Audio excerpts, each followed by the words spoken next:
messieurs les intervenants dans ce débat, chers étudiantes, chers apprentis, chers membres de la direction et le corps enseignant du CPMN, chers invités, Madame, Monsieur, je vous souhaite une cordiale bienvenue à ce débat sur le RER Transrhône organisé par Payot et le CPMN.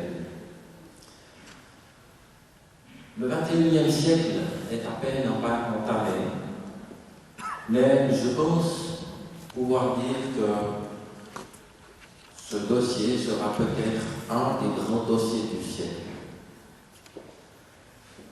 Pour mieux l'appréhender, pour vous préparer aussi pour ceux d'entre vous qui allez voter dans quelques jours, nous avons le plaisir de recevoir des invités, des pour, des contre, qui vont vous expliquer les enjeux de ces deux points de vue, pour et contre, jusqu'à 16h cet après-midi. Bien entendu, lorsqu'on assiste à un débat, on reste jusqu'à la fin. On ne quitte pas les choses en cours de route. Voilà, maintenant, je cède la parole à M. Daniel Drault. M. Daniel Drault, qui est responsable de la rédaction de l'Impartial à La Chaux-de-Fonds, c'est lui qui va animer les débats et nous présenter les différents personnages qui sont à sa droite et à sa gauche. Monsieur Drault, je vous cède la parole. Merci, Monsieur Bull. Alors, je vais vous présenter les débats qui ont cet après-midi. On va commencer par Madame Sylvie, avocate et députée socialiste au Canton de Château, conseiller général à Chaux-de-Fonds. Merci. Ensuite, M. Claude Nicati, conseiller d'État, responsable de la gestion du territoire. Tout à ma gauche, M. Bernard Maté, ancien député PLR du Parti libéral, plutôt, je crois, si je me souviens bien, à l'époque, au Grand Conseil, docteur en sciences et dirigeait un bureau d'ingénieur. À ma gauche, M.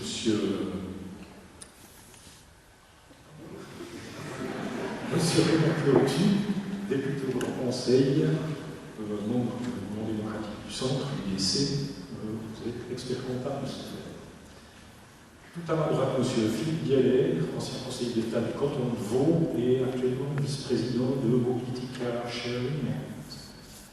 Et enfin, M. Philippe Bauer, député PLR au Grand Conseil et avocat. On m'a dit que vous aviez été un peu briefé sur le RER Transrhône. Je vais juste rappeler en quelques mots les enjeux. Le coût, d'abord, 919 millions de francs, dont 559 à la charge du canton et des communes neuchâteloises. Les CFF participent à hauteur de 241 millions, la Confédération 111, et je vous passe, pour ceux qui voulaient faire le calcul, sur les 8 millions de valorisation foncière. Qu'est-ce que ce Transrhône? Plutôt ce RER Transrhône. Au départ, c'est un schéma global de transport. Et surtout, l'aspect sur lequel on parle beaucoup ces temps-ci, c'est sa colonne vertébrale, la liaison directe entre Neuchâtel et La Chaux-de-Fonds avec à Sermier en tunnel. En 2 tunnels pour être précis. Tout ce concept de transport public devrait permettre certains gains de temps. Je crois qu'il doit y avoir un slide qui doit s'afficher avec les temps de parcours. Évidemment que le gain le plus important se fait entre Neuchâtel et La Chaux-de-Fonds, puisqu'on réduit de 14 minutes divise par 2 le temps de parcours actuel. Outre ce gain de temps, c'est la mise en place parallèlement à ça de toute une série de liaisons, bus, trains, en direction de toutes les communes du canton de Neuchâtel. Comme vous le savez, les citoyens neuchâtelois devront voter sur une réforme de la Constitution. C'est le seul moyen, vous corrigerez, monsieur le conseiller d'État, si je me trompe, qu'on a trouvé pour que ce sujet passe automatiquement devant le peuple. C'est donc pourquoi la question dans les bulletins de vote peut surprendre certaines personnes. sans plus tarder, nous allons passer au débat. Et pour commencer, puisque je viens d'en donner quelques chiffres et quelques arguments, je passe la parole à M. Bauer, qui est donc opposant au RER à Neuchâtel. Je vous en prie. Merci. Il n'y a pas à pencher le micro. Oui.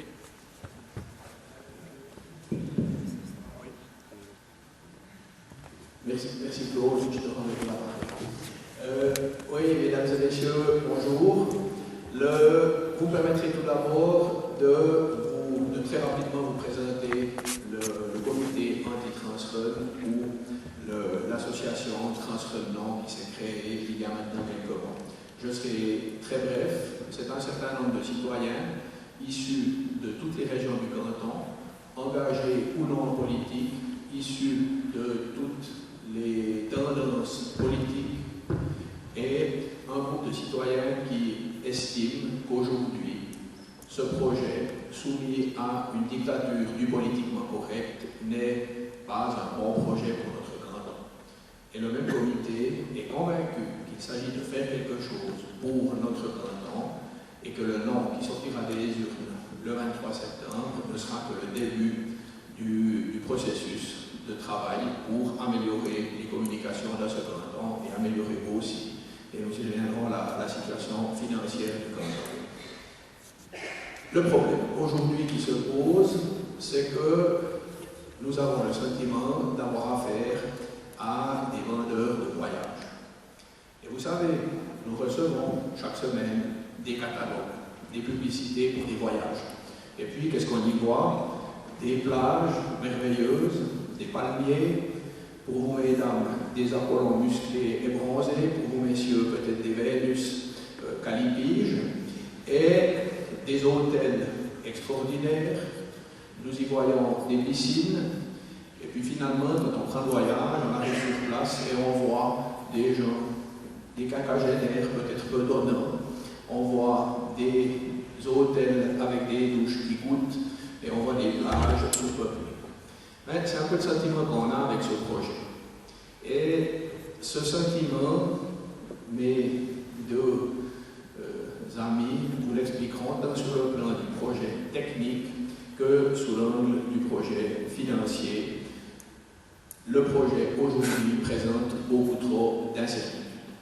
On ne sait pas encore véritablement tout, on ne sait pas ce qu'il va coûter, on ne sait pas exactement comment il va se faire, on ne sait pas quelles sont les variantes qui ont véritablement été étudiées, étant entendu que, comme La Fontaine le disait depuis le XVIIe siècle, de toute façon, si tu veux te débarrasser de ton chien, dis qu'il a la rage.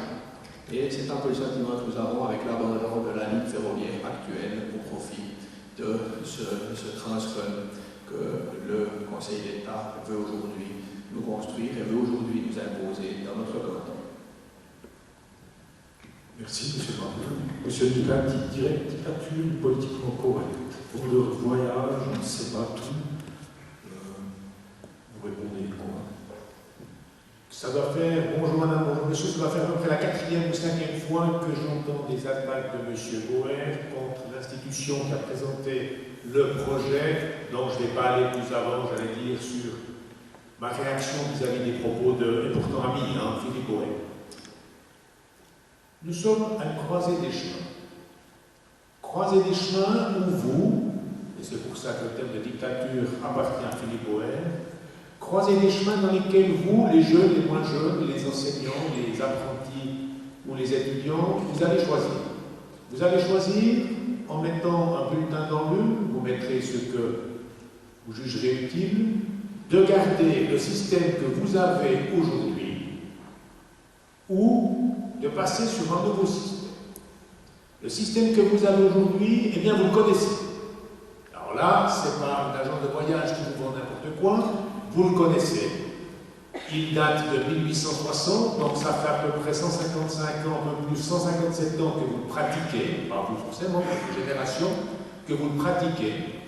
Vous savez à quelle heure on part, vous savez où on s'arrête, c'est chambelien. Vous savez qu'on repart dans l'autre sens. Vous savez aussi que les trains sont un peu pleins le matin, ils sont un peu pleins le soir. Et vous savez aussi le temps qu'il vous faut pour monter à la Chaux-de-Fonds. Vous savez aussi que lorsque vous vous rendez, par exemple, de la Béroche pour partir en direction de Zurich ou Lausanne, vous avez à peu près 30 minutes d'attente à Neuchâtel car les trains ne sont pas synchronisés. Vous savez aussi, je vous l'apprends, que je ne peux pas mettre de wagons supplémentaires dans les trains sauf à allonger les quais, que je ne peux pas mettre des trains supplémentaires, etc. Tout ça, vous le connaissez. Voilà, c'est un fait. Alors là, ce n'est pas une agence de voyage, c'est respectivement une agence de transport qui tous les matins vous pousse de bas en haut, de haut en bas. Et maintenant, l'autre choix que vous avez, c'est de vous dire, est-ce qu'on ne pourrait pas, de la même manière qu'il y a 150 ans en arrière, reconstruire notre système qui existe aujourd'hui. Et pourquoi est-ce qu'on le fait maintenant? Parce que les tunnels que vous utilisez, dans ce que j'ai décrit précédemment, arrivent à leur terme. Vous êtes du CPLN pour partie des techniciens. Vous savez que lorsqu'une machine arrive au bout de course, on a deux solutions. On la répare, on change toutes les pièces usées, et on repart après avec la même machine, ou alors on achète la machine qui avait la même fonction, mais on prend la nouvelle. L'ancienne machine réparée, les anciens tunnels, nouvelle machine, c'est votre choix. Et qu'est-ce que nous vous proposons aujourd'hui? Eh bien, vous pouvez réparer l'ancienne photocopieuse noir blanc, qui avait un débit de, je ne sais pas combien d'images à la seconde, de copies à la seconde, ou bien peut-être passer une machine qui vous permettra aussi de numériser, de faire de la copie couleur, d'envoyer directement des courriels, des genres de choses, ça s'installe de manière un peu plus usuelle.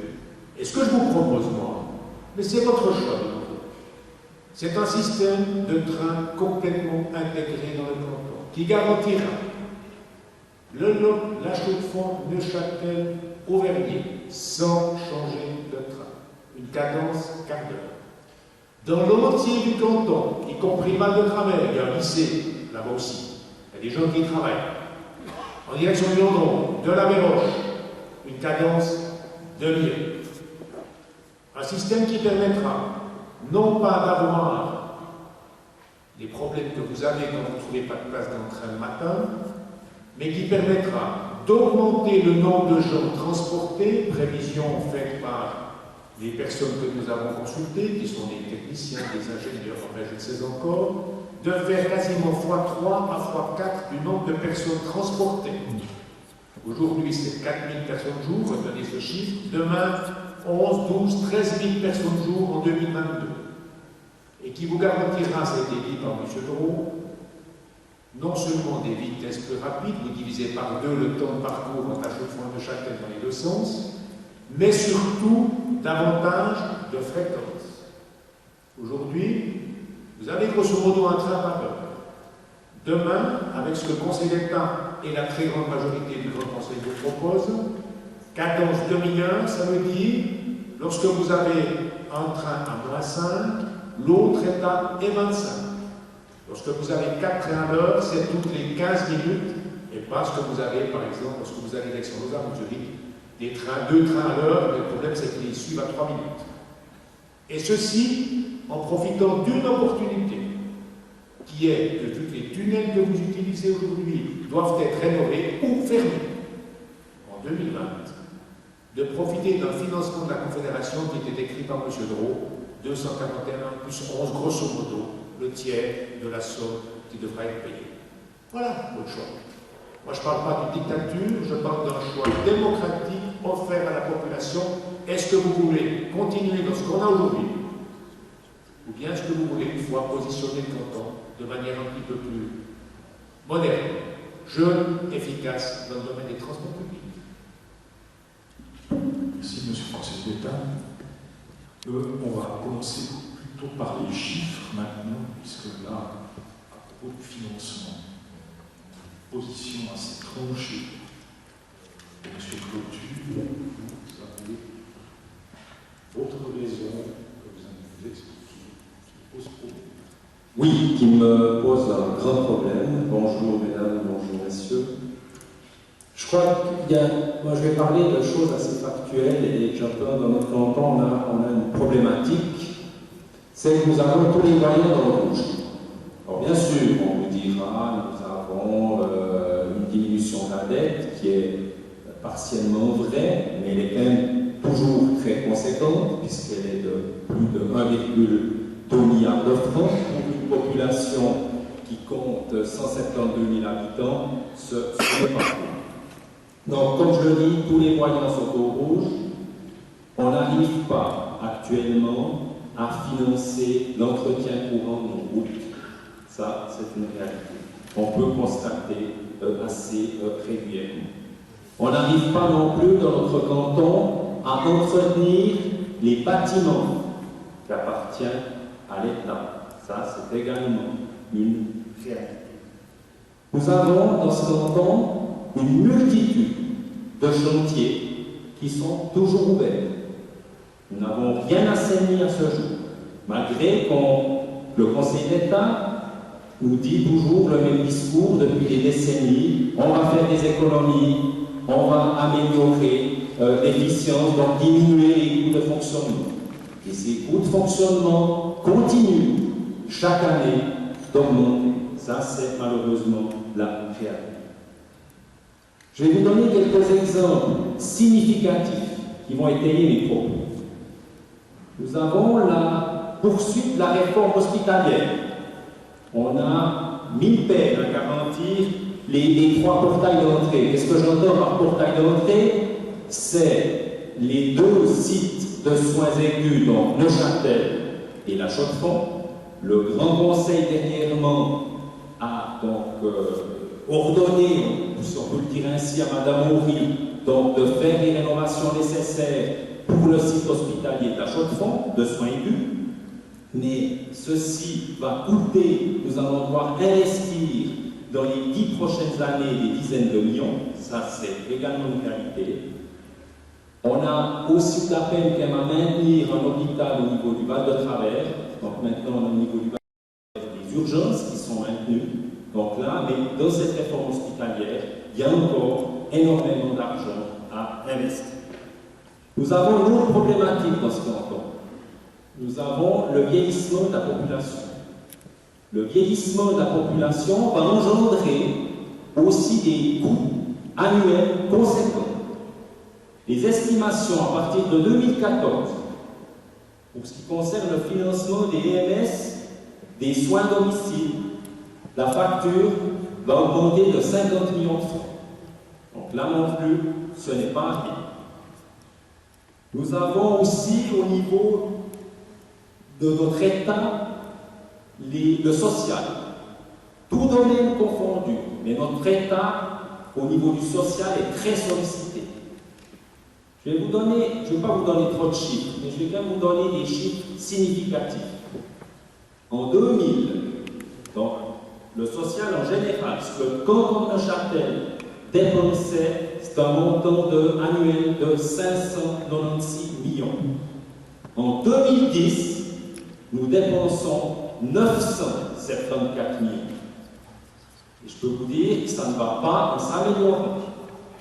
Donc là, le montant continue d'augmenter. Donc ça, c'est une charge importante et que l'on a beaucoup de peine à maîtriser. Nous avons également un déficit ou une sous-couverture de la caisse de pension de la fonction publique, qui avoisine tout de même au 31 décembre 2011 les 2,1 milliards de francs. Ça, c'est également une réalité. Donc, à un moment donné, là, on devra aussi trouver une solution pour assainir cette caisse. Donc, il va falloir remettre de l'argent, réinjecter de l'argent dans cette caisse de retraite. Ça, c'est également une réalité. Comme je vous le disais, au niveau des bâtiments, je vais vous donner 2 exemples. Le premier exemple, le Grand Conseil a été saisi d'un rapport en 2010, exactement il y a 2 ans, en septembre 2010, concernant le centre professionnel, le bâtiment du centre professionnel des métiers du bâtiment. Là, entre l'entretien et la transformation du bâtiment, il y a un devis de l'ordre de 31 millions. Mais le Conseil d'État est arrivé à la conclusion qu'il sera impossible de rénover ce centre aux frais de l'État. C'est pour cette raison que le Grand Conseil est sollicité pour céder le bâtiment et le terrain pour une période de 100 ans à la fondation CPMD. Et dans cette fondation, c'est des privés qui vont financer les 31 millions pour rénover ce bâtiment. Et ce qui est assez étonnant dans ces 31 millions, c'est qu'il n'y a pas que la transformation, il y a plus de 18 millions d'entretien différés. C'est ça qui est grave ici. Ça veut dire que ce bâtiment, depuis de nombreuses années, on n'a pas entretenu comme il aurait fallu. On a toujours reporté à plus loin. Alors voilà, ça c'est un exemple d'un bâtiment, et je peux vous dire qu'il y en a une multitude d'exemples de la sorte. La même chose, je pense qu'on doit faire des investissements dans ce canton pour notre jeunesse. Ça c'est évident. Et on en a fait un, c'est Microcity, qui est une très très bonne chose. Mais là aussi, nous avons eu, pour financer ces 77,7 millions que va coûter Microcity, dû faire appel à des artifices financiers, notamment avec la Banque autonome. Nous avons récupéré du capital de dotation 25 millions d'argent, ce qui nous fait 50 millions, et même là, nous n'avions pas les 27,7 millions de financement, on a dû les emprunter. Voilà la réalité de ce canton. Donc, comme l'a dit Philippe Bauer, à un moment donné, c'est vrai qu'il est beau de rêver. On a tous envie d'avoir des beaux projets, mais il faut aussi revenir un petit peu pied sur terre et cesser de mettre toujours la charrue avant les bœufs. Donc, nous le répétons, nous ne sommes pas contre les investissements, mais il y a des solutions peut-être un petit peu moins onéreuses que cette solution-là. On pourrait y venir par la suite. Je vais laisser la parole à mes autres collègues. Je vous remercie. Merci, M. Clotu. Madame Locatelli, vous êtes députée socialiste. Quand on entend M. Clotu parler de problème de l'hôpital de Châtellon, de vieillissement, de l'action sociale, de la caisse de pension, il était vous lui répondriez quoi? Vous lui répondriez quoi?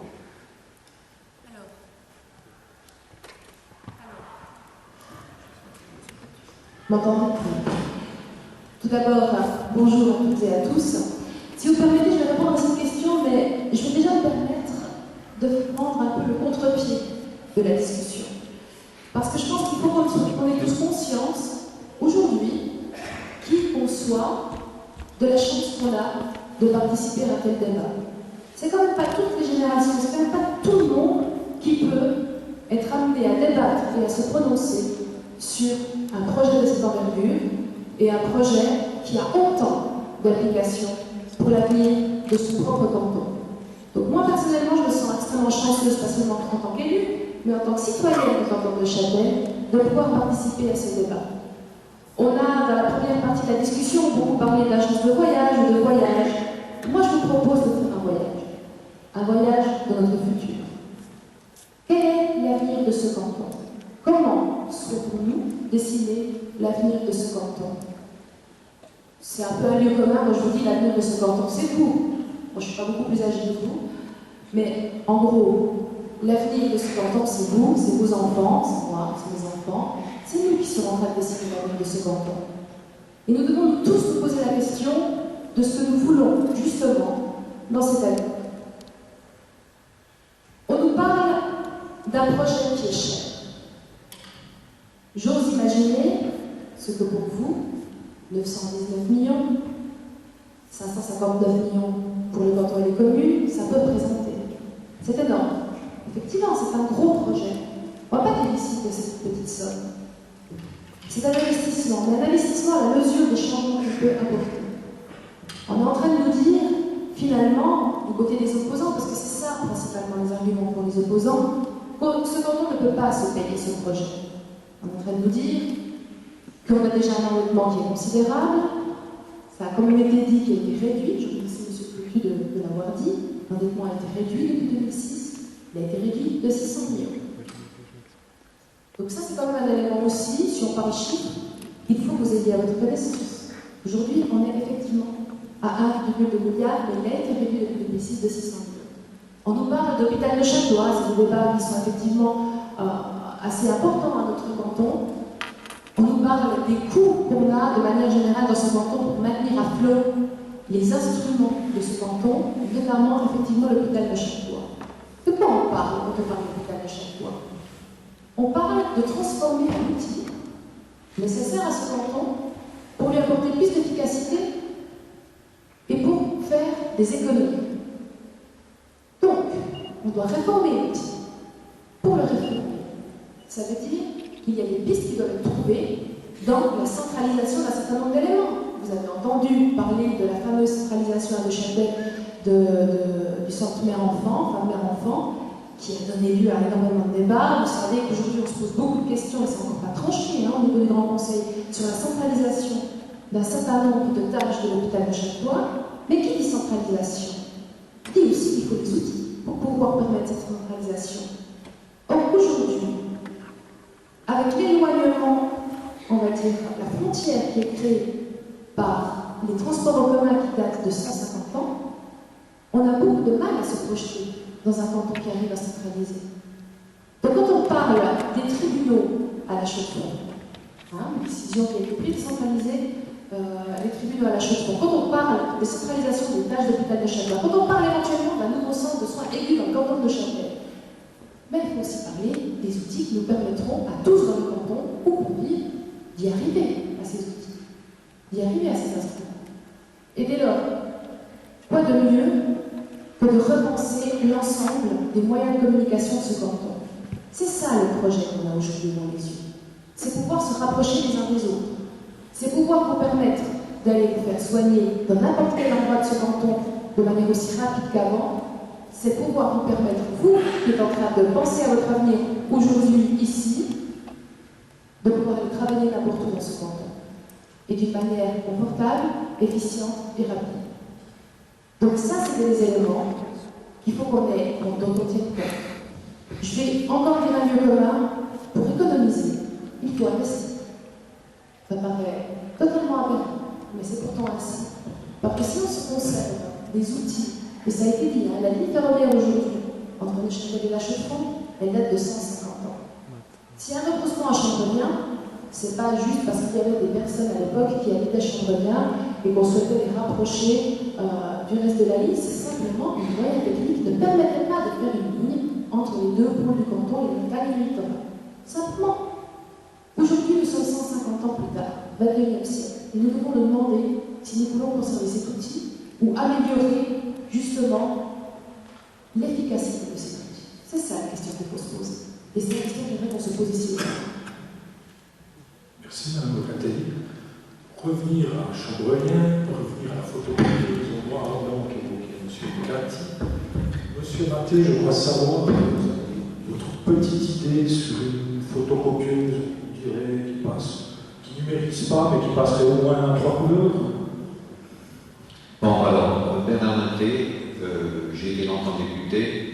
Quand je suis entré comme député, la dette du canton était de 600 millions. Quand je suis sorti, elle était de 1200. Je vous présente mes excuses. Et la droite à laquelle j'appartenais était majoritaire, et c'est elle qui a mené à cette catastrophe. Je suis désolé, j'en peux rien, j'ai lutté, mais j'ai pas pu.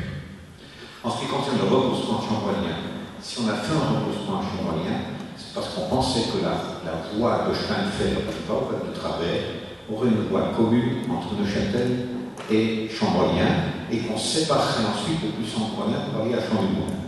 Ces deux compagnies se sont entretuées au point qu'elles sont tellement entretuées que le Conseil d'État, quand il a décidé de soutenir le chemin de fer du Jura, la Chaux-de-Fonds, pour aller en France plutôt que le Val de Travers, les députés du Val de Travers ont démissionné, et c'était à l'époque des gens qui avaient fait la révolution de 48, le Conseil d'État. C'était pas n'importe quel zozo. Et le Conseil d'État a fini par démissionner, on a dû refaire des élections. Donc le conflit entre passer par, quand vous allez à Paris, vous prenez la 6 ou vous prenez la 5, vous prenez Paris par 3 ou Paris par 100. Eh bien ce conflit, il existait déjà à l'époque, et il existe existe encore, et on a évité, on n'a pas voulu aller sur Besançon. Donc cette histoire de la ligne est très compliquée. Il y a un livre qui vient d'être écrit là-dessus, c'est un livre par un historien de Château qui est remarquablement bien fait et qui vous raconte cette histoire. Maintenant, on vous a dit, moi j'habite sur la ligne qui sera démantelée. Alors, il faut bien que vous sachiez, c'est qu'il n'y aura plus de train entre Neuchâtel, Peseux, Corcelles, Chambrolien, Léo-Genevet, Montmoulin, Coffrin, Ligenais-Coffrin et Ligenais-Coffrin. Ça fait en gros 15 000 habitants à qui on va enlever le train. Mais on va enlever l'accès direct au train. Dans l'histoire de la Suisse, et même la France peut-être, mais l'histoire de la Suisse, dire on vient faire un RER, on va renforcer les transports publics, et on enlève le train à 15 000 habitants, mais c'est une arrogance incroyable. Imaginez que je vienne, ou que le Conseil d'État vienne avec un projet où on dit, écoutez, le Lot et sa banlieue, les prenez, c'est 15 000 habitants. Ces gens-là peuvent tout de même aller en bus, prendre le train à la Chaux-de-Fonds. On va arrêter le train à la Chaux-de-Fonds. Mais ça serait l'émeute, ça serait impossible. Seulement ces 15 000 habitants qui sont le long de la voie, ils sont divisés, ils sont séparés, c'est pas la même commune, c'est beaucoup de monde, etc. Alors, ils se rebellent un peu, mais ils n'ont pas la force d'une unité de 15 000 habitants.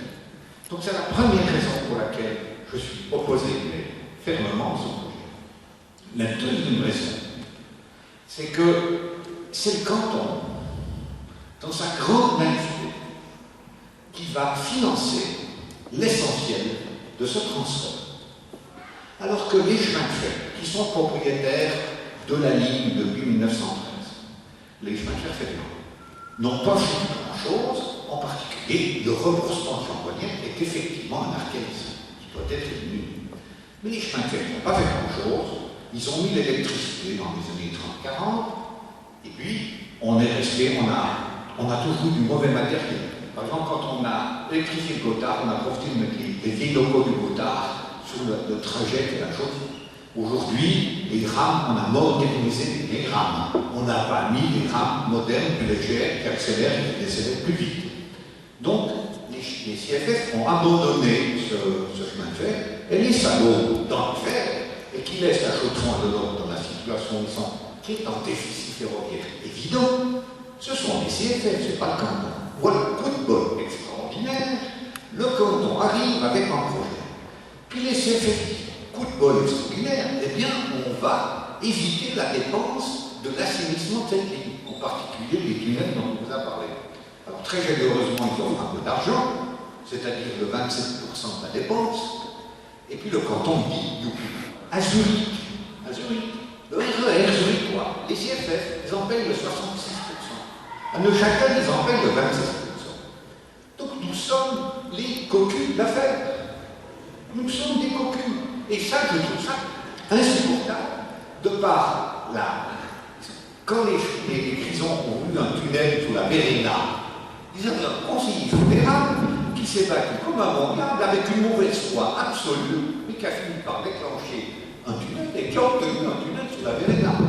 Eh bien, nous avons le Conseil d'État, dans son histoire, j'en ai connu beaucoup des conseils d'État, aujourd'hui, il devrait aboutir au fait, écoutez, refaites la ligne. On peut mettre en faisant la ligne à Chaux-de-Fonds en gros à 22 minutes de Neuchâtel, faisons des directs, doublons la voie là où c'est nécessaire, faisons l'évitement de Chambrolien pour les directs, ça serait parfaitement normal, qu'on aurait dû faire, qu'on aurait fait. Il n'y avait pas eu cette affaire de conflit entre le PLM et les chemins de fer. Et puis, on mettra la Chaux-de-Fonds à 22 minutes de Neuchâtel et on laissera le train. Parce qu'il faut savoir, les Hauts-de-Vey, mais c'est un village industriel, mais aussi industriel proportionnellement à sa population que le Lot ou que la Chaux-de-Fonds. Et on va abandonner ces gens-là. Chambrolien, c'est un quartier vivant, on peut encore imaginer que si on évitait Chambrolien, ça va encore aller. Nous, on a proposé un projet de Transrun Light. Ce Transrun Light, je ne sais pas si on peut l'afficher, dans un projet qui dit il faut garder la ligne, il faut doubler cette ligne, alors que c'est déjà prévu, parce qu'entre Neuchâtel et Chambrolien, si vous regardez, il y a des jardins familiaux pour la voie. Donc il y a une voie, puis la deuxième partie, elle est libre. Il y a des employés CFF qui font le jardin, qui plantent des tomates. Eh bien, à la place de ces tomates, on va mettre une deuxième voie. Alors quand j'ai proposé ça à M. Miquel, il dit donnez-nous quelques dizaines de milliers de francs et on va trouver un bureau d'ingénieurs qui va étudier ça. Et M. Miquel m'a répondu ah non, mes ingénieurs sont les meilleurs, j'ai confiance. Basta, le dialogue est réglé. La fois suivante, il est venu, et puis il y a un de ces ingénieurs qui a dit de toute façon, votre projet de Transconline coûte aussi autant que le projet de Transrhône direct. Il y a une chose qui ne joue pas dans l'histoire, même si ça coûtait le même prix, ce qui n'est pas vrai, mais même si ça coûtait le même prix, ce n'est pas les mêmes qui payaient. Et la faute, c'est Claude Mousseron. Il copie de l'affaire. Et moi, je fais partie des copies à double titre, puisque j'habite au cours d'Avoie. Vous divorcez. Vous devez payer une pension à votre femme. C'est votre femme, elle va vivre avec un monsieur avec lequel elle n'est pas mariée. Vous les rencontrez un soir au restaurant. Vous payez tous les mois. Et puis, votre femme, elle va avec son nouveau compagnon vivre au restaurant. Eh bien, moi, ça sera comme ça. À Montésillon, où j'habite, commune de Rochefort, on va payer comme les autres. On va nous enlever le train. Et comme les autres, on va payer pour ce nouveau train qu'on nous aura enlevé. Donc, je vais payer une pension pour des gens qui vont bénéficier d'un chemin. Et la troisième raison pour laquelle ce projet est mauvais, parce que personne ne peut le dire, parce que le terrorisme, si vous voulez, des ingénieurs est tel que personne, aucun ingénieur ferroviaire n'ose s'opposer à un projet qui est fait par les chemins de fer. Parce que si vous vous opposez, moi je suis un ingénieur, je peux vous dire que ma position, c'est 10 ans de punition du bureau sur des mandats d'État. Ça c'est certain, vous êtes puni, donc personne ne peut être puni, personne ne dit non. Même les ingénieurs ferroviaires qui voient et qui critiquent ce projet, vous pouvez rigoler, monsieur le conseiller. Vous pouvez rigoler. Vous êtes salarié, moi je ne suis pas salarié quand je viens ici. Je viens perdre de l'argent en moi. Si vous vous opposez à un projet très consensuel, eh bien vous mettez à dos un certain nombre d'institutionnels et vous punissez. Voilà. Alors je prends le risque à mon âge, j'en ai pris d'autres, etc. Mais le dernier point pour lequel je suis opposé à ce projet, c'est que ce projet ne règle absolument pas le problème du transfert entre la Suisse et la France, ne règle pas notre rapprochement à Besançon. Besançon met une gare TGV, la liaison TGV, gare, le train, etc. Tout ça n'est pas bien réglé. Et il faut oublier qu'il y a 6000 frontaliers qui, en bagnole, viennent tous les jours travailler dans le haut du canton. Et cela, le transfert ne va faire pas grand-chose, si ce n'est à peu près. Alors, je prétends qu'il est possible, en aménageant la ligne, d'éviter les 15 000 cocus dont je fais partie, à qui on parle de train, que deuxièmement, il est possible de faire un truc qui soit beaucoup plus léger au point de vue financier, mais que ça ne coûtera que 5 minutes de plus par rapport au projet qui nous est proposé. Et ce genre de projet a été écarté dans un examen. On peut faire des débats, mais en tant qu'on le propose, M. André Grand l'avait proposé, il y a déjà très longtemps, il y a 30 ans, il y avait le Conseil d'État, et ensuite le Conseil d'État avait un peu proposé, mais pour le reste, je pense qu'il est possible de faire ça. Et il reste un dernier problème, les gens du monde disent, mais vous êtes des salauds. J'ai rencontré monsieur Mété, ancien conseiller d'État, qui m'a dit, tiens, traître, tu n'es pas avec nous, je ne te croyais pas comme ça. Si vous voulez que les gens aillent habiter la Chaux-de-Fonds, pourquoi les gens n'habitent pas la Chaux-de-Fonds? Le climat est un peu oui, c'est effectivement un petit peu long. Mais il suffit de changer les impôts. À la Chaux-de-Fonds, vous payez plus d'impôts qu'ailleurs, qu'à Neuchâtel ou qu'à Auvergne. Mais c'est les impôts à la Chaux-de-Fonds, mais largement sous d'Auvergne, et vous verrez, les gens vont changer la fiscalité. Si les gens fuient, c'est aussi parce qu'ils ont une fiscalité très élevée. Donc c'est ces choses-là qu'il faut voir. Et c'est pas un train. Le train va permettre aux gens de se transporter plus vite, et va permettre aux gens de la Chaux-de-Fonds de venir depuis Lausanne beaucoup plus vite à la Chaux-de-Fonds pour y travailler, mais pas pour y aller. Merci, excusez-moi d'avoir été ici. Merci, M. Maté. J'avais assisté au débat il y a 25 ans sous la Villise, un tunnel routier. On nous disait aussi que les mots vidéo et vont sauter, on n'en a pas perdu d'un petit temps depuis. J'aimerais aborder un tout autre sujet. Monsieur Bieler, qui est l'invité extérieur, qui parlait avant du M2, il disait qu'il y avait certaines analogies. Je vais juste vous expliquer. Le M2, c'est tout le canton qui l'a financé, c'est la Confédération qui a mis quelque chose ou rien du tout? Alors, volontiers, bonjour Monsieur le Conseiller d'État, Mesdames, Messieurs. Alors, effectivement, je suis un petit peu l'extérieur, je vais vous demander, mais finalement, que vient faire ce Vaudois là, au milieu de ce débat? Loin de moi l'idée de vouloir faire un son de Château. Je suis là parce que, d'une part, le débat m'intéresse. Je le suis avec intérêt depuis l'extérieur. Je fréquente assez fréquemment le canton de Châtel, de différents endroits, et particulièrement assez facilement à la Chaux-de-Fonds, donc je suis intéressé à titre personnel comme utilisateur. Et puis, il se trouve qu'effectivement, j'ai vécu une expérience intéressante et très semblable il y a 10 ans, donc c'est déjà un peu vieux, je ne pense pas que vous puissiez vous en souvenir, avec le M2 de Lausanne. Je ne sais pas si vous savez ce que c'est que le M2 à Lausanne, c'est un métro qu'on a construit ces dernières années et qui permet de relier le bas, tout en bas de Lausanne, au bord du lac, à Ouchy, jusque presque tout en haut, à Épalinges. Juste, ça m'intéresse, pour savoir à qui je parle, je peux me demander, ceux parmi vous qui ont déjà utilisé le métro M2 à Lausanne, vous pouvez juste lever la main, juste que je me fasse une idée. Ah ouais, c'est quand même déjà pas mal. Peut-être pas encore une majorité, mais voilà.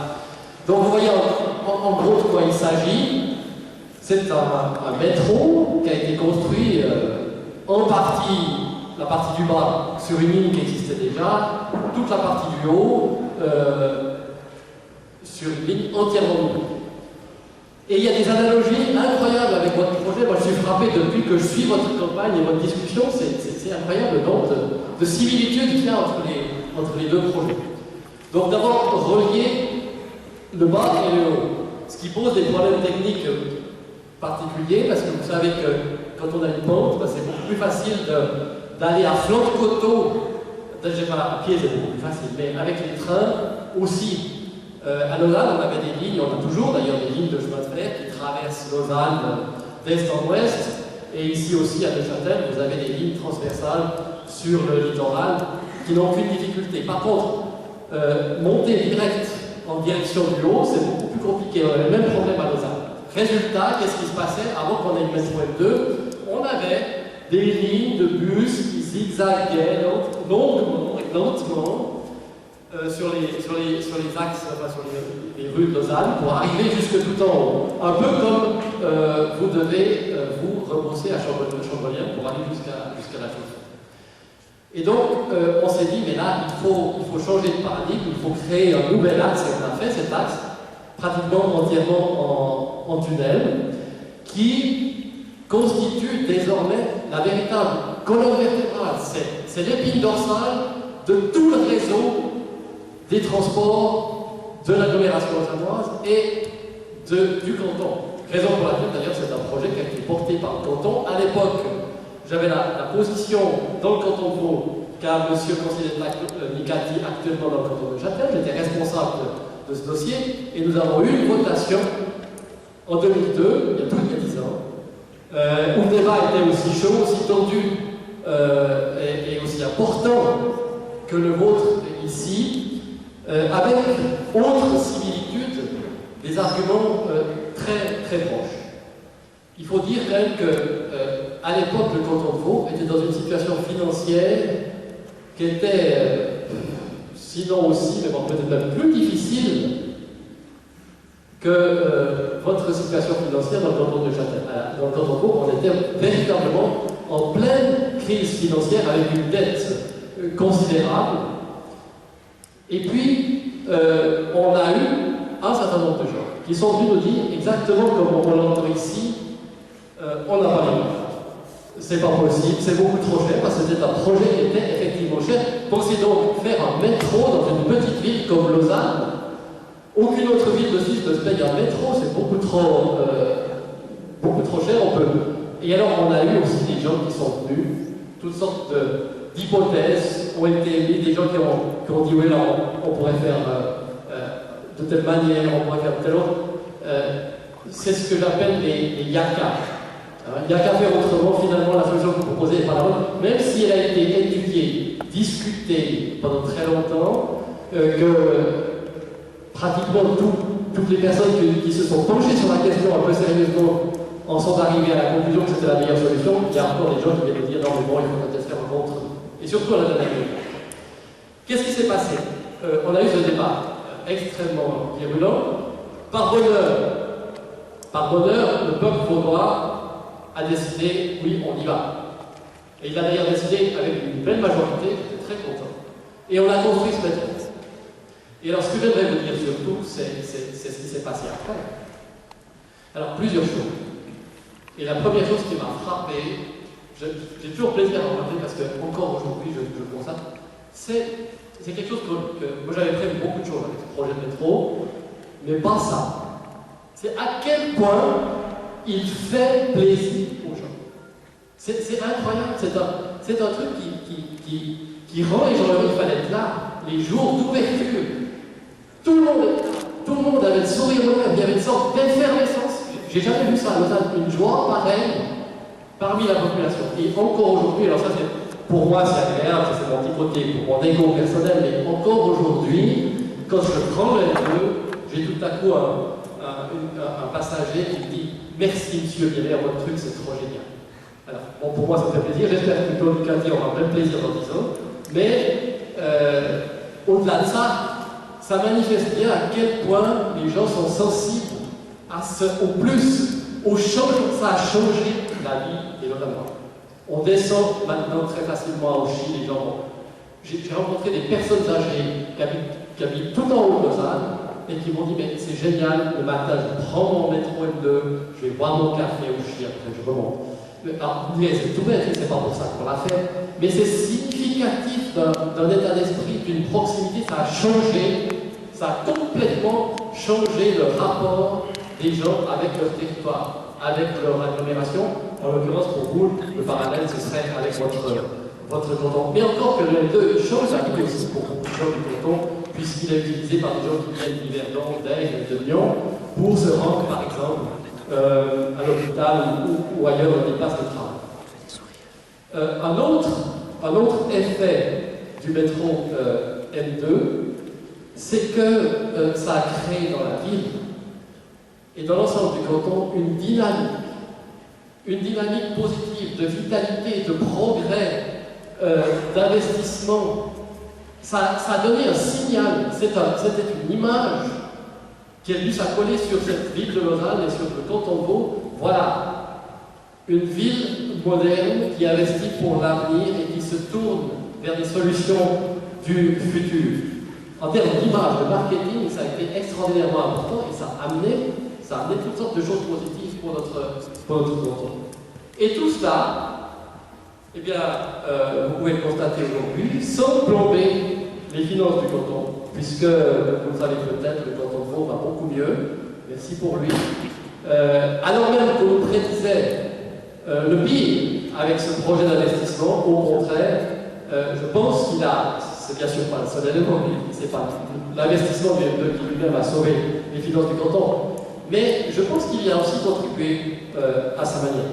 Voilà, donc un témoignage que je voulais simplement vous apporter sur ce que nous avons vécu il y a finalement pas si longtemps, juste à côté, avec un projet extrêmement semblable. Merci, M. Bieler. On va gentiment passer aux questions, mais d'abord il y aura deux interventions encore. Il y a M. Nicati qui voulait réagir à certains propos tenus, et M. Bauer qui voulait rebondir sur les propos de M. Bieler. Je laisse la parole à M. Nicati. Je vais faire très bref parce que j'ai surtout envie d'écouter vos questions et vos remarques. Mais il y a un certain nombre de choses qui sont non seulement fausses, non seulement erronées, mais j'ai le sentiment qu'on les invente jour après jour dans les nombreux débats. Lorsque j'entends que les CFF pourraient dépenser bien plus et que Nicati, c'est le résumé, que le préfet Nicati avec Jean Stoudel n'a que très mal négocié, on retombe, c'est pas moi qui utilisais le terme, je remercie M. Bieler, dans ce que j'appelle les niaca faucons, Bien sûr, on aurait pu peut-être obtenir davantage de CFR, sûrement. 2 années de négociation. 2 années de négociation entre le team négociation avec tous les services techniques qui ont été derrière, qui ont fait 1000 et une études pour arriver à ce montant. Je rappelle que nous sommes partis à 100 millions. Je rappelle aussi que la population de Châtelloise, et ça fait un peu mal au ventre, nous ne sommes que 2%.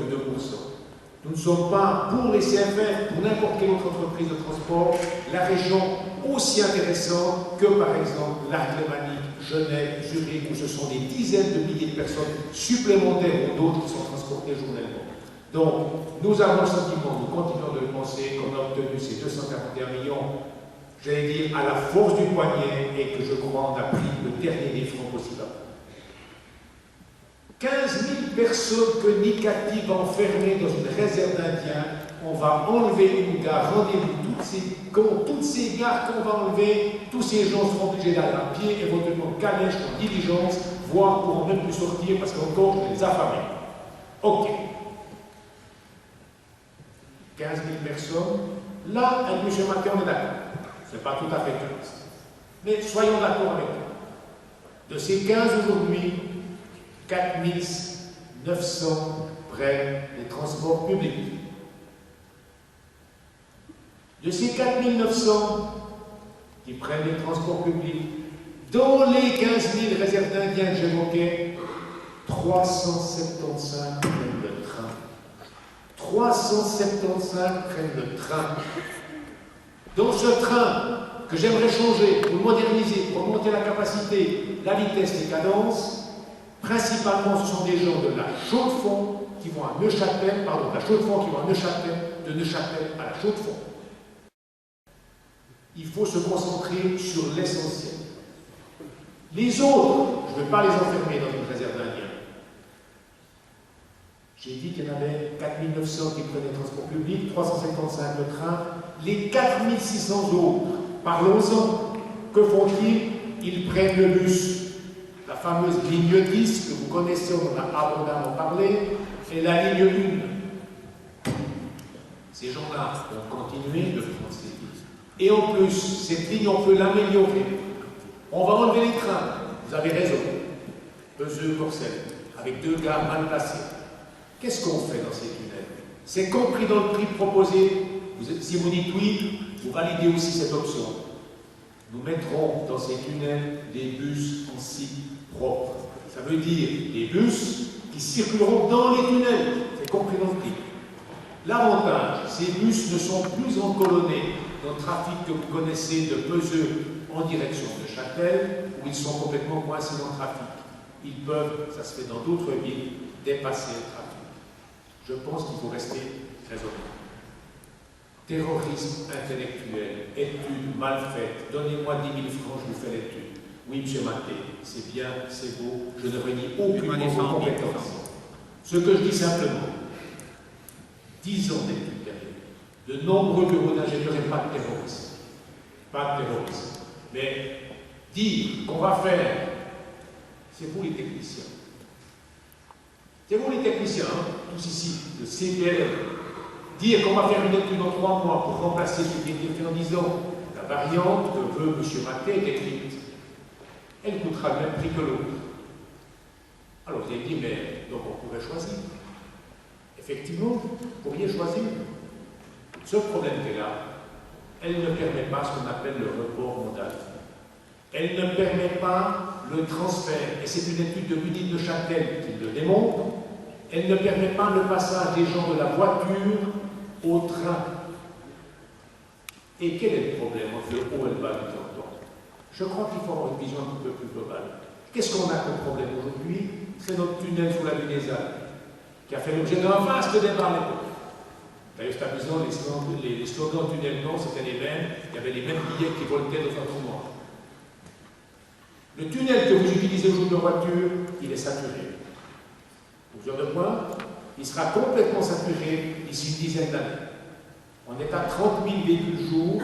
Les techniciens vous le démontreront, il suffit de pratiquer d'ailleurs, à 35 000, 40 000 véhicules jour, on circule au pas camarade dans le tunnel. Alors, on peut rester à ce qu'on est. Il faudra construire un nouveau tunnel routier. Je ne suis pas sûr que vous, en particulier les jeunes, ce soit ce que vous souhaitiez. Est-ce que le choix entre investir aujourd'hui, avoir un moyen de transport performant et éviter, et pour le même prix, je vais dire, éviter un tunnel routier, moi, mon choix, il est fait. Monsieur Barret, vous avez évoqué le M2, je crois. Oui, merci.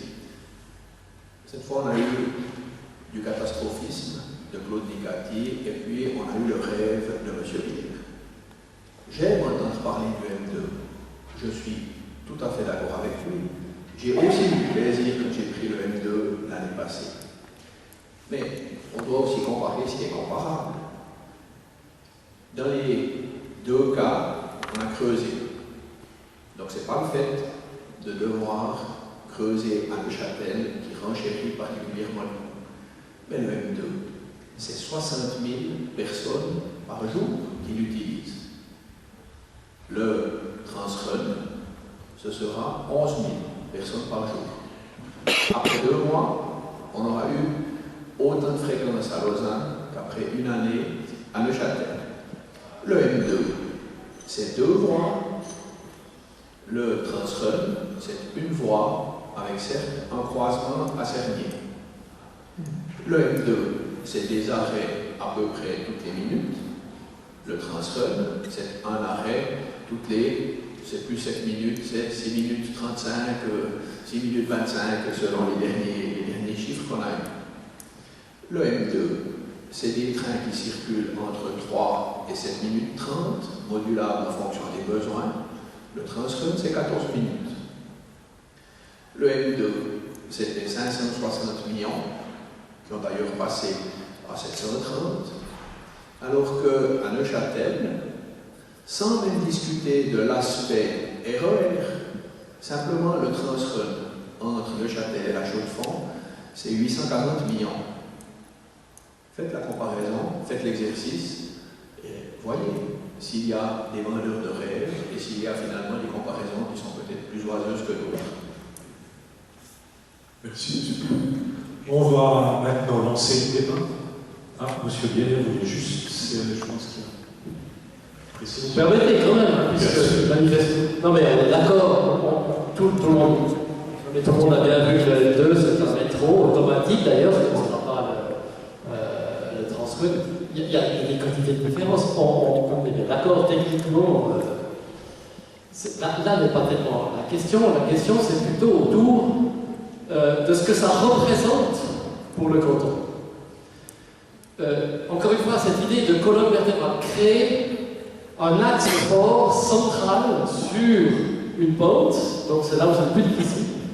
C'est vraiment ça, le point que je trouve, pour ma part, très analogue, dans une agglomération qui, je ne sais pas, mais Neuchâtel, plus la Chaux-de-Fonds, plus le Doc, plus Cernier et une partie de Val-de-Rue, ça représente grosso modo une population à peu près analogue à la population de Lausanne. Donc si vous voulez, il y a des analogies. Alors je ne dis pas bien sûr que... 120 et 150 000 Neuchâtel. Ouais, bah oui, ça joue à peu près globalement avec la grandeur de... Mais le canton de Neuchâtel est tellement bien toléré que vous allez déménager, contrairement à ce que font les Neuchâtelois pour aller vivre dans le canton pro, parce que les impôts sont moins chers, vous allez venir passer votre retraite dans le canton de Neuchâtel. Alors, je vais vous dire, M. Mater, je vais vous dire, entre nous, ma femme aimerait beaucoup qu'on vienne habiter à la Chaux-de-Fonds. Moi, je suis moins convaincu, s'il y a le Transrun, peut-être que je changerai d'avis.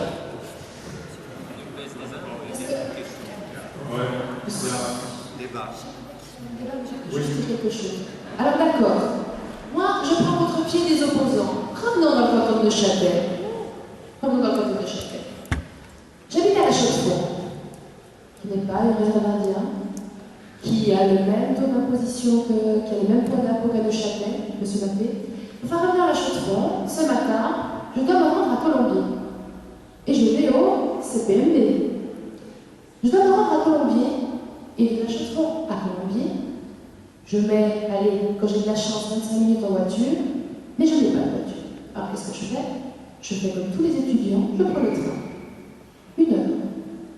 Il me faut 1 heure pour aller à Colombier, oui. J'ai dû m'arrêter à Champrélien, prendre le carte postale, m'arrêter à Colombier, prendre le tram et aller jusqu'à Colombier. Et après, j'étais 10 minutes à pied. Et oui, voilà exactement ce que je fais depuis une année dans le cadre de mes fonctions en tant que responsable du secteur de la construction. Je dois me rendre quand même assez régulièrement au CPE. Si je fais pas ça, je peux aussi m'arrêter à Neuchâtel, descendre à pied jusqu'à la place Curie, prendre le tram, on va vous en place. Voilà le problème aujourd'hui. Le problème, c'est que cette situation-là, elle est aberrante. Alors la question qu'on doit se poser tous ensemble, c'est qu'est-ce qu'on fait pour changer cette situation? Revenons dans le canton de Neuchâtel et posons-nous la réelle question, qu'est-ce qu'on fait pour changer cette situation? Est-il admissible qu'aujourd'hui, on entende par exemple le patron d'État, donc c'est pas spécialement quelqu'un de gauche, j'entends, c'est soit du groupe, quelqu'un d'État qui vient nous dire on n'arrive pas à implanter les professions de cadre dans les montagnes châteauises, c'est-à-dire au plus près des lieux de production, parce que les gens qu'on aimerait faire venir ne montrent pas la chanson parce que c'est trop loin. Alors les postes de cadre, on fait quoi? On les met au littoral, là où c'est loin des lieux de production? Ou alors est-ce que le soir du groupe va se poser la question de les mettre à Vienne, c'est-à-dire en dehors du canton? C'est ce genre de questions qu'on doit se poser. C'est savoir si on veut développer l'emploi, développer les conditions dans ce canton, c'est savoir si on veut continuer à jouer les victimes parce que les CFF ne veulent pas nous financer parce que pour eux on est peu intéressant, ou si on veut, nous, de chacun, prendre en main notre avenir et développer notre canton pour qu'on devienne intéressant pour tout le monde. Voilà les questions qu'on doit se poser. Très rapidement. Très rapidement, je crois que notre canton, c'est un gros problème, c'est l'attractivité au niveau de la fiscalité des personnes physiques. Je viendrai si vous voulez venir par la suite. Mais c'est ça. Et les cadres dans ce canton, s'ils veulent venir s'implanter, ils veulent avoir une fiscalité qui soit dans la moyenne suisse. Et puis pas qu'on soit les derniers. Oui, elle est révisée l'année prochaine, mais il y a plusieurs phases, vous savez très bien, Mme Locatelli, d'une part, et on a tout accentué sur les familles. Et il y a aussi un grand nombre de cadres dont soit les enfants sont dehors du nid, ou soit qui n'ont pas d'enfants. Et ça va poser aussi des problèmes, parce qu'on continuera d'avoir une érosion fiscale. Ça, c'est la réalité. Bon, merci, M. Clopin. On ne va pas refaire tout le débat de fiscalité, parce qu'on sera encore là ce soir maintenant. On va laisser la parole à la salle. Je ne sais pas s'il y a quelqu'un qui passe. Un superbe tunnel sous la ville de Neuchâtel, fantastique. À la sortie, Beauseillon, ça bouchonne. Et cela fait 10 ans que la situation est provisoire et que rien ne bouge. Alors vous aimeriez nous faire croire qu'avec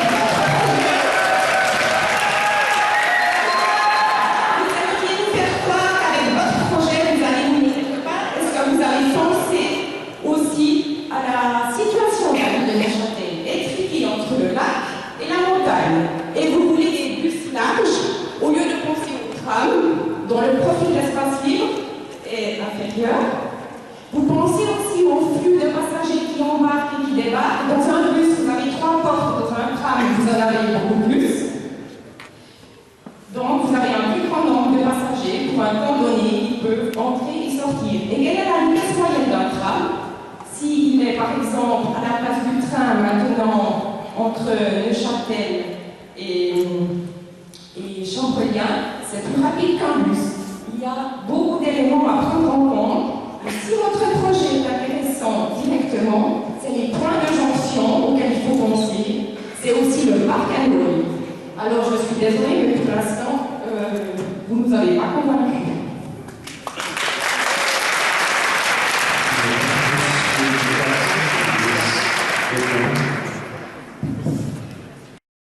De plus capacité. Ce que je dis aujourd'hui, c'est que nous avons, dans le cadre du crédit qui pourrait être alloué, la possibilité d'installer entre le Corcelles-Cormont-Drèche et Neuchâtel en direction de la place Curie, à frais tout à fait raisonnables, un système de bus. De bus qui est utilisé aujourd'hui. L'immense avantage, c'est que ça évite de recréer ce qui existait. Et je sais que la ligne de bus existait, la ligne de tram existait, madame. Moi, je vous propose de la sortir. Et le problème n'est pas tant dans la voie ferrée, là, à la limite, on pourrait remplacer des rails par des rails larges par des rails étroits. La problématique est plus loin. Il faudrait que ces bus, après, doivent s'intégrer dans le trafic pour rejoindre la destination souhaitée par les gens de cette région-là, qui, pour grande partie, vont être sur la place publique. Maintenant, vous évoquez la problématique de Beauseillon.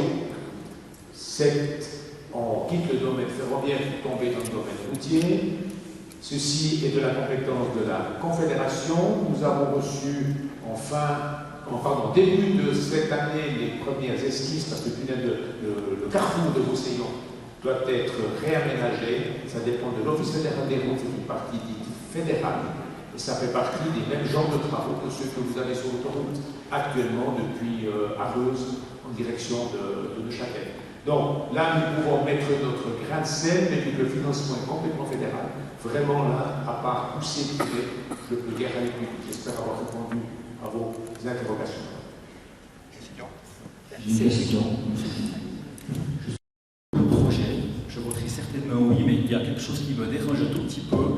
Dans le journal Le Temps de l'autre jour, qui est un journal, je pense, un des plus sérieux de l'art roman, il est mentionné un article qui était très intéressant sur vraiment le projet dans toute son intégralité.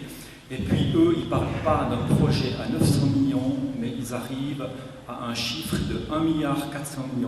Alors en sachant qu'entre les CFF et puis la Confédération, on arrivera à 450 millions, donc ça fait quasi 1 milliard à charge du canton. Combien chaque contribuable, et surtout chez les jeunes, combien chaque personne payera par année pour ce projet, puisque c'est quand même un montant important. Non, plus sérieusement, monsieur. Dans le projet de décret qui vous est soumis, que vous trouvez dans le vote info, tout ce qui est proposé est calculé ce qu'on appelle acheté hors taxe, ainsi que cela se fait de manière usuelle en francs 2011. Donc, ce n'est pas TTC. L'article de M. Serge Jubin, j'imagine c'est à cet article que vous faites allusion, lui prend le projet, inclut encore d'autres choses qui devront de toute façon être faites, en particulier l'amélioration des améliorations de hauteur de quai qui doivent être faites pour les handicapés. Donc il prend encore d'autres projets, et c'est pourquoi s'il arrive à ce chiffre de 1,4 milliard, mais qui de toute façon devrait être fait et que nous pourrions diminuer en réalisant en particulier le RER Transrhône tel que proposé, car nous n'aurions pas adapté les nombreuses gares citées précédemment par M. Maté, car elles seraient abandonnées. Mais si on veut comparer des choses comparables, et c'est la décision du Conseil d'État validée par le Grand Conseil, on a travaillé en acheté. J'ajoute encore, parce que vous avez posé la question de la TVA, que le montage financier fait que les coûts de la TVA ont été très fortement réduits, ne seulement qu'à 17 millions. Vous voyez, donc, je me permets aussi, parce que comme ça peut aussi la voix d'un opposant, mais toute la problématique, elle est là. En tout cas, pour ma part. Parce qu'effectivement, c'est comme si vous construisez une maison, vous avez budget pour votre immeuble, et que vous n'avez pas la voie d'accès.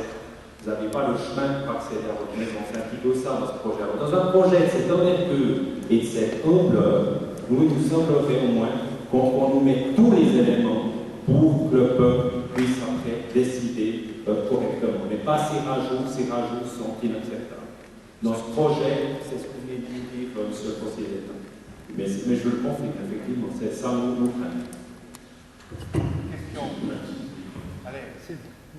Alors, on attend des questions, lancez-vous seulement. Moi, j'ai une deuxième question, puisque je suis là. Moi, j'ai une deuxième question pour ceux qui sont opposés au projet. Je vous rappelle qu'il y a 2 ans, on a quasi cassé le CPLN en envoyant les techniciens au local. Et j'étais assez remonté contre ce projet. Et puis, un des arguments de M. Kennedy et du Conseil d'État, c'était de dire les techniciens vont au local, mais on aura le Transrhône qui permettra une liaison très rapide entre Neuchâtel et le local. Alors maintenant, bien entendu, si vous partez avec l'ancien projet qui va se réaliser, on va perdre peut-être 20 ans, ben, en fin de compte, tous les élèves du CPLN, les techniciens, ils sont perdants dans l'affaire. C'est une petite minorité, mais voilà aussi un argument à défendre. Oui, pour répondre à M. Raffel, c'est une problématique que depuis effectivement des années nous voyons. Le Conseil d'État veut impérativement faire passer ce projet.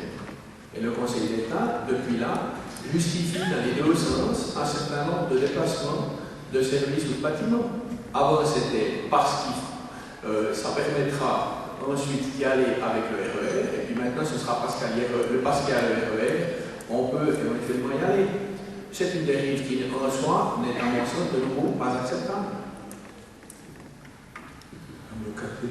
Oui, moi j'apprécie beaucoup M. Philippe Bauer, dans lequel on siège dans l'hémicycle d'ailleurs, mais quand même, à un moment donné, quand on sait qu'il y a certains tenants de partis politiques qui nous demandent d'avoir plus d'efficience dans ce canton, qui nous demandent de centraliser un certain nombre de secteurs, et que les mêmes personnes nous disent qu'aujourd'hui, si on centralise, si on rend ces structures plus efficaces, c'est juste pour justifier le transfert. Je pense qu'on va quand même un petit peu loin, monsieur. Donc, sincèrement, aujourd'hui, on sait qu'on a un certain nombre de problèmes dans ce canton. Oui, il y a des restructurations qui sont faites. Oui, il y a des centralisations qui sont faites parce qu'on sait aussi qu'on est dans un canton finalement assez petit. Mais donnons au moins le moyen aux personnes de ce canton de pouvoir se rendre dans ces infrastructures, même si elles sont centralisées.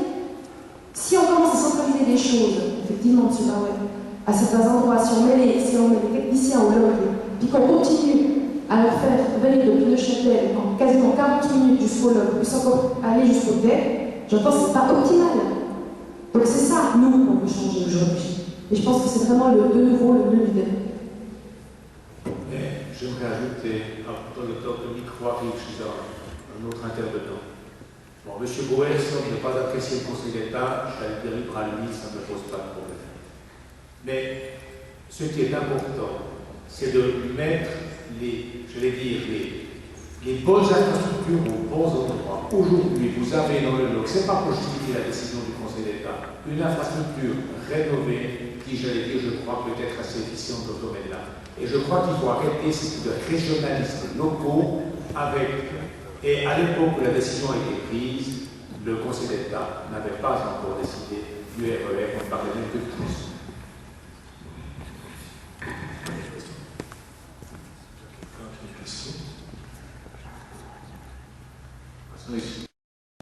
Qu'il n'y aura plus de transport public entre Neuchâtel et La Chaux-de-Fonds et qu'on ne pourra pas non plus améliorer les transports entre La Chaux-de-Fonds et le Nord.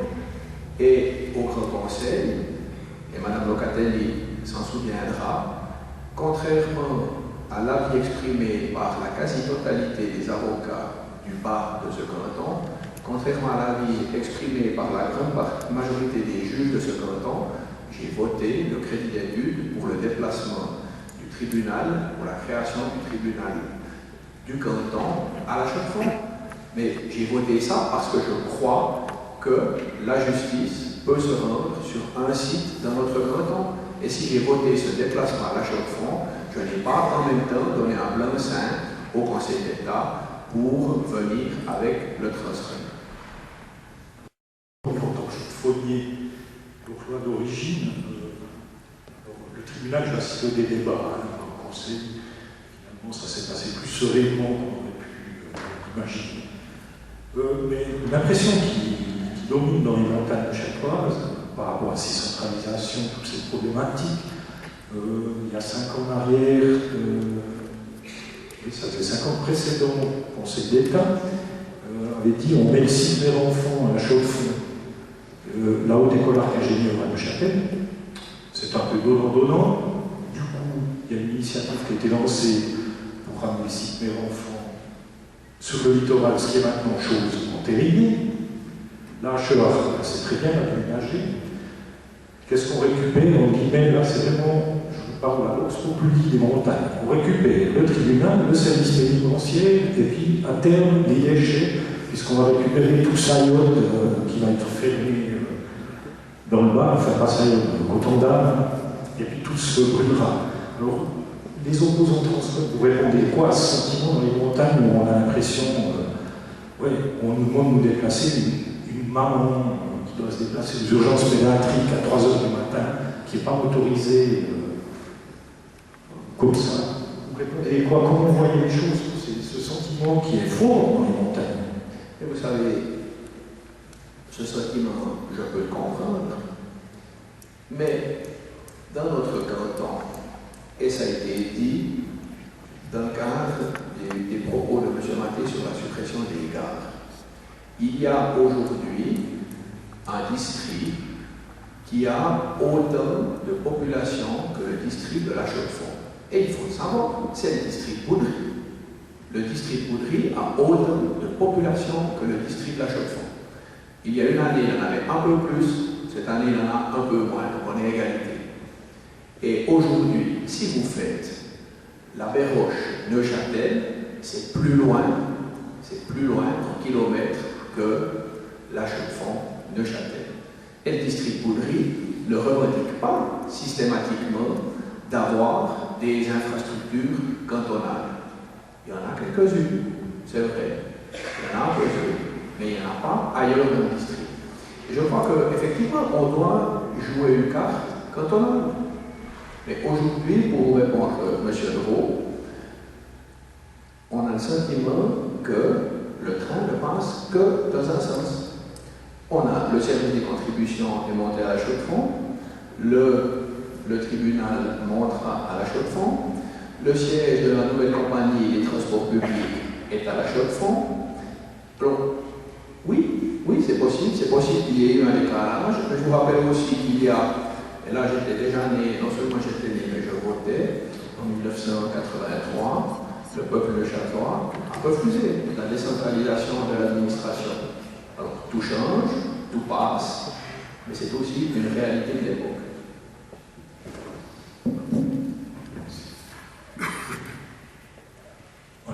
Vu les nombreuses questions, je me permets quand même de prendre la parole, même si je fais partie des organisateurs. Moi, j'aimerais bien qu'on évoque aussi un petit peu le contexte dans lequel ce projet Run Transrun s'inscrit.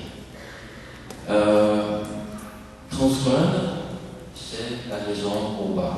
Run, réseau urbain de Châtelois.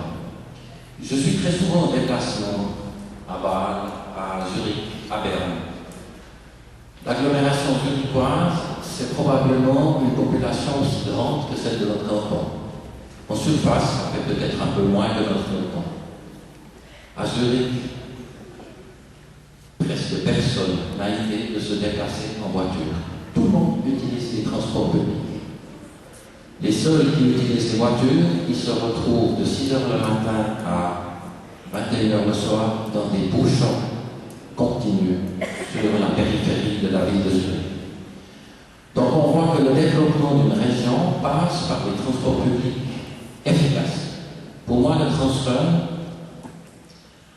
c'est l'épine dorsale, ça a été évoqué par M. Bieler. J'aime beaucoup l'exemple du métro lausannois parce que c'est du point de vue architecture ferroviaire ou de transport très similaire.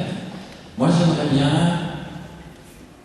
que M. Nicati nous parle un petit peu plus des liaisons transversales, de façon à ce qu'on comprenne aussi que les régions qui ne seront pas situées sur cet axe vertical auront aussi à gagner dans l'exercice.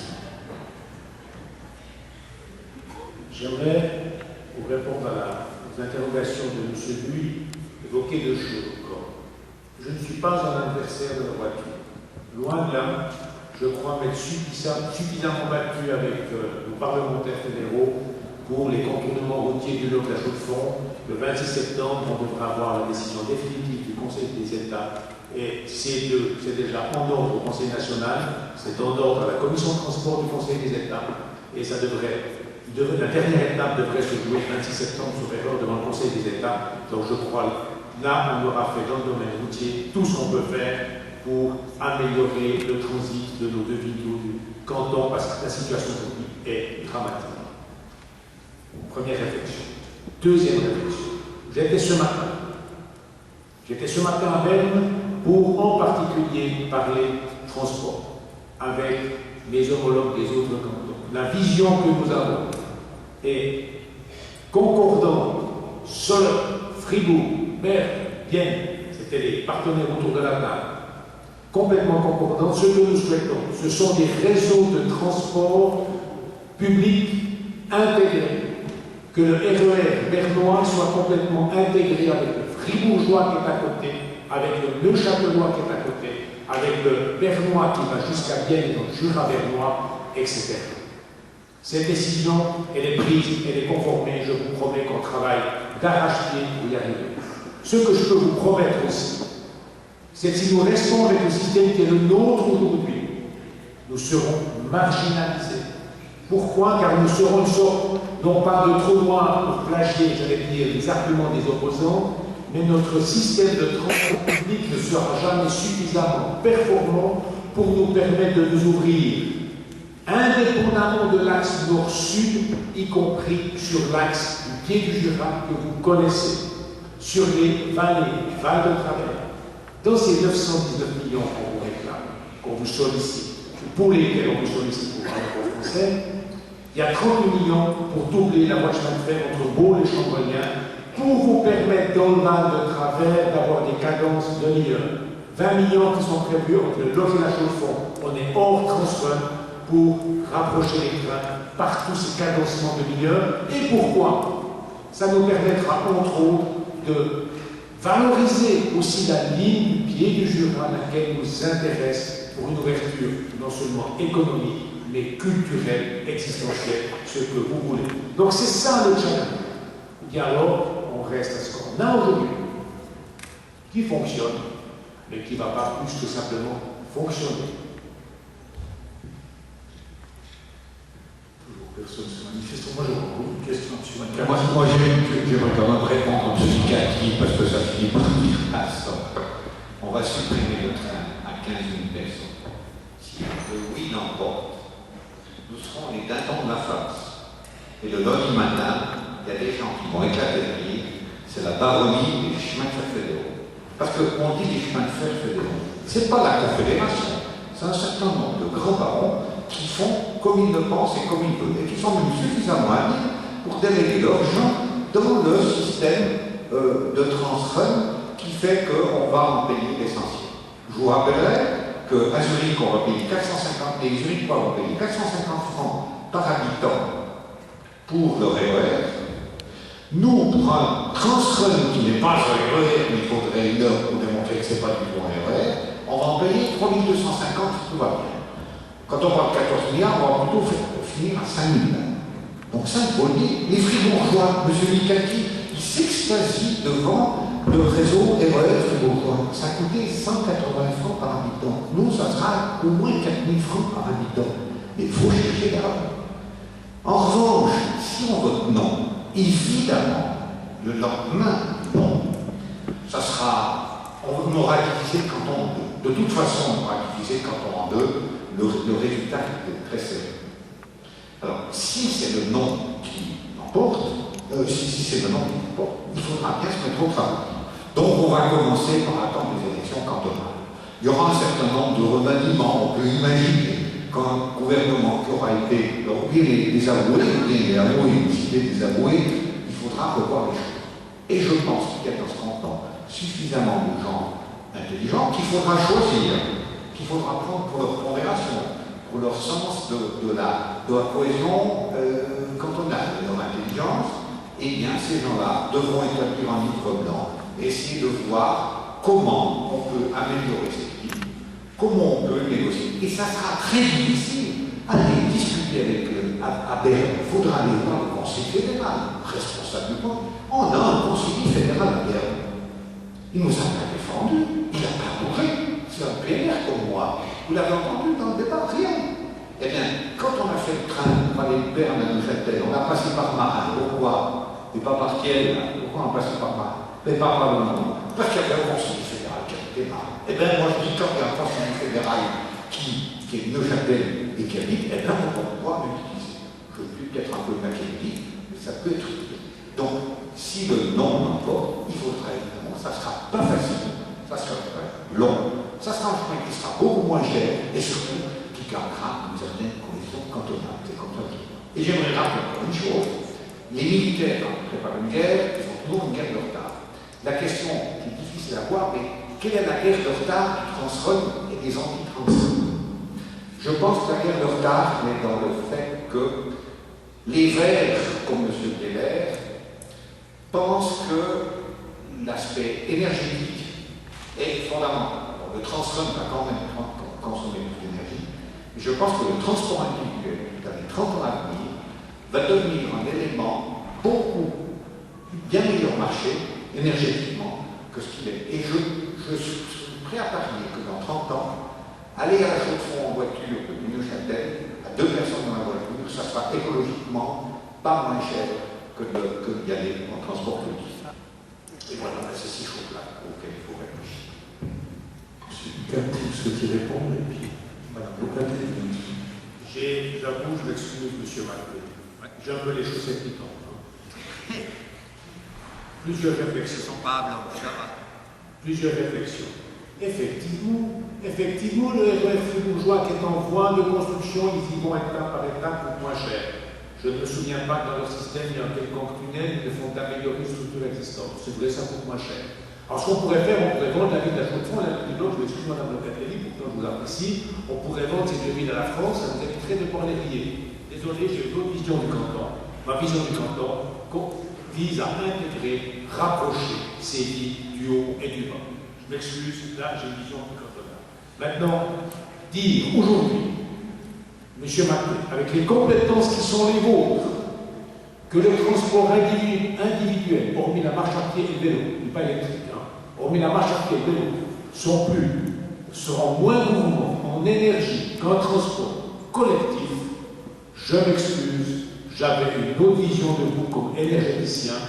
Toutes les études, et il n'y en a pas une qui démontre le contraire, disent que la solution d'avenir est le transport collectif, qu'il soit autocar, autobus, trolleybus ou train, mais pas un transport individuel, ne fût-ce qu'en raison du nombre de kilos transportés. Je m'excuse, il y a sûrement des professeurs de physique dans la salle, la démonstration est vite faite. Il me semble qu'il y a une masse de transport, etc. J'ai fait de la physique il y a très longtemps. Madame Locatelli. Oui. Moi j'entends ce que dit M. Maté, ce que dit M. Maté. On a un conseiller fédéral dans le canton de Neuchâtel. Il faudrait qu'il fasse quelque chose pour lui. Les chanteurs fédéraux, il faudrait un petit peu plus qu'ils se soucient de ce qui se passe dans le canton de Neuchâtel. On peut avoir cette vision. Moi, très sincèrement, je suis plutôt partisan de ceux qui disent on va prendre notre avenir en main. Et c'est nous qui vont faire que dans ce canton, ça s'améliore. Alors si on continue d'attendre que les autres fassent pour nous ce que nous on peut faire aujourd'hui, ça va quand même être un peu difficile. Ce qu'on oublie de dire quand on parle des 15 000 personnes qui n'auront plus une gare juste à côté de chez eux, on oublie de dire, ça a été un petit peu évoqué, on va dire, quand on disait que c'est pas que l'erreur, mais c'est aussi le Transrem. C'est pas que le Transrem, pardon, mais c'est aussi de l'erreur, c'est-à-dire tout le réseau qui va être changé. On oublie de dire qu'il y aura aussi des améliorations en termes de transport public, que dans le Val de Rue, beaucoup d'endroits, comme les jeunes sur Cofrin, où le train s'arrête actuellement une fois par heure, seront beaucoup plus près de la gare de Cérémie, où il y aura 4 liaisons par heure pour rejoindre Neuchâtel ou la Chaux-de-Fonds. D'accord?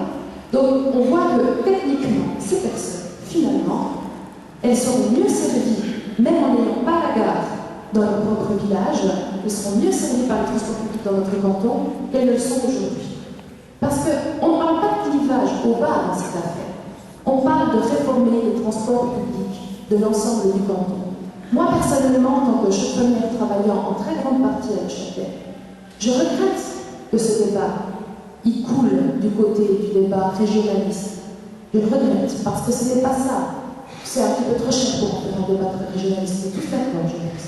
C'est-à-dire, pour l'ensemble du canton, on est en train de rapprocher tous les lieux de ce canton, et ça a été dit, la Béroche, effectivement, qui est un endroit qui est un pôle industriel de ce canton, où il y a quasiment autant d'habitants pour le district Boudry il y en a autant que dans le district de la Chaux-de-Fonds, eh bien, ça sera très bien servi aussi par ce projet, notamment pour les améliorations conséquentes qu'on fait sur la ligne du pied du Jura, qui aujourd'hui est saturée, vous le savez aussi, et qui tend effectivement à être oublié par les CFF, puisqu'on devient, du coup, et là je ne parle pas des montagnes de Château, je parle du littoral, on devient un petit peu exclu par les CFF.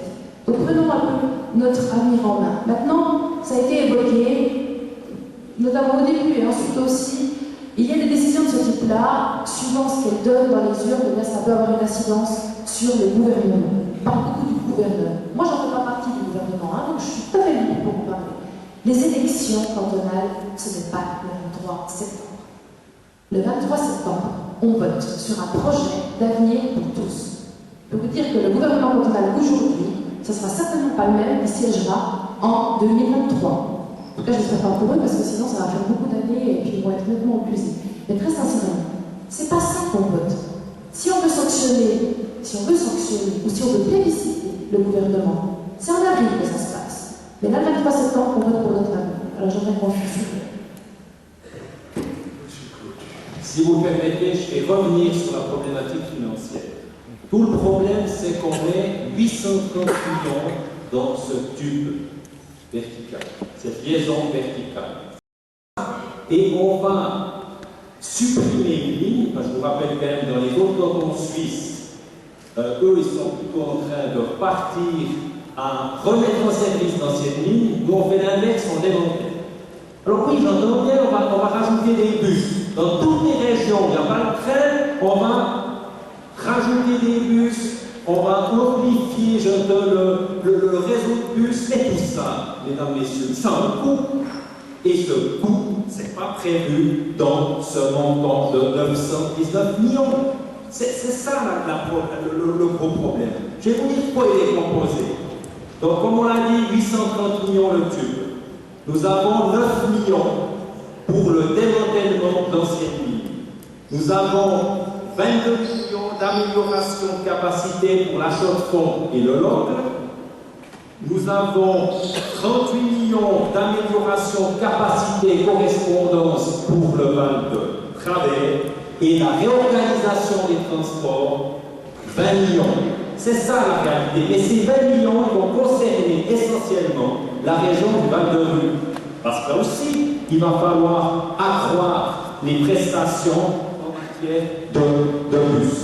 Et c'est ça qui nous pose essentiellement problème dans ce projet. Ce n'est pas une toile complète. Il y aura quand même des régions qui vont être prédérivées dans ce canton, et ça, nous ne le voulons pas.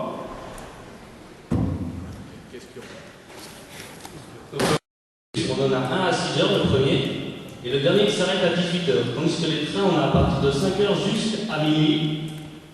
On a bien sûr un seul par heure. Bon, ça, c'est un peu un problème, mais c'est pas ça le plus important. Mais comment vous pouvez nous dire qu'on sera mieux desservi avec des bus alors que notre réseau de bus s'arrête à 6 heures et il n'y a plus la monnaie? Donc, ensuite, ce que je voudrais ajouter, c'est que dans le projet RER qu'on va voter, on vote uniquement pour le train. Vous faites promettre un réseau de bus dans tout le Val-de-Rue, mais je suis désolé, dans le projet que vous proposez, il n'y a rien du tout qui est proposé là-dessus. Donc nous, ce qu'on fait, on vote pour ce train, et le reste, c'est juste des... Ouais, comme on va reprendre le terme, c'est juste des rêves. Donc en fait, vous dites, ouais, ça va améliorer les trajets, ça va améliorer le temps, je suis d'accord. Sur la base, aussi, je suis d'accord. Mais après, il faut penser à toutes les personnes. Bon, on n'était que 370 dans le Val-de-Rue, je suis désolé qu'on soit aussi peu. Mais on est quand même 370 à utiliser ces transports en public.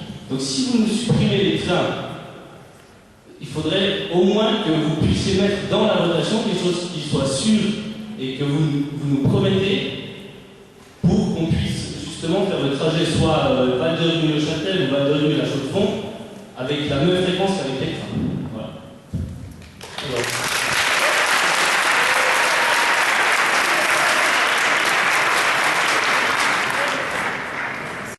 Il faut en tenir compte. Maintenant, si j'ai dit ça, c'est simplement parce qu'aujourd'hui, au Jeunesse sur Coffran, moi je passe souvent par les Jeunesse sur Coffran, parce que comme j'ai dit, je travaille en partie à Neuchâtel, et moi je m'amuse à aller à Londres. Donc, il y a un train par heure qui va à Neuchâtel, un train par heure qui va à La Chaux-de-Fonds. D'accord, il s'arrête. Là, il y aura effectivement un réseau de bus qui va être développé, qui pourra vous amener plus vite à Sermier, où là, toutes les 15 minutes, il y aura un train. Toutes les 15 minutes pour Neuchâtel, toutes les 15 minutes pour La Chaux-de-Fonds, toutes les 6 minutes et quelques. Mais ça, alors ça, sincèrement, je ne sais pas, moi, je vais me mettre jusqu'à quelle heure le soir. Mais globalement, sur l'ensemble de la journée, sur la partie qui est la plus utilisée, vous allez avoir une amélioration considérable. Dans le projet, ça a été d'ailleurs dit, comme sur le il y a 20 millions qui sont dévolus à ça, à l'amélioration des transports publics. Je ne dis pas aujourd'hui que tout est ficelé jusqu'au moindre détail. Ce que je dis, c'est que c'est des éléments dont on tient compte et qu'on souhaite également améliorer l'accessibilité de toutes les personnes dans tous les endroits de ce canton aux différents autres endroits du canton, et notamment aux pôles qui sont La Chaux-de-Fonds et Neuchâtel. Donc ça, c'est important et on en tient compte. J'aimerais compléter. Cathy va compléter. Merci, M. Maté. J'aimerais compléter le propos de Mme Locatelli. D'abord, la réponse, vous la trouvez partiellement si vous allez sur Internet, le rapport du Conseil d'État.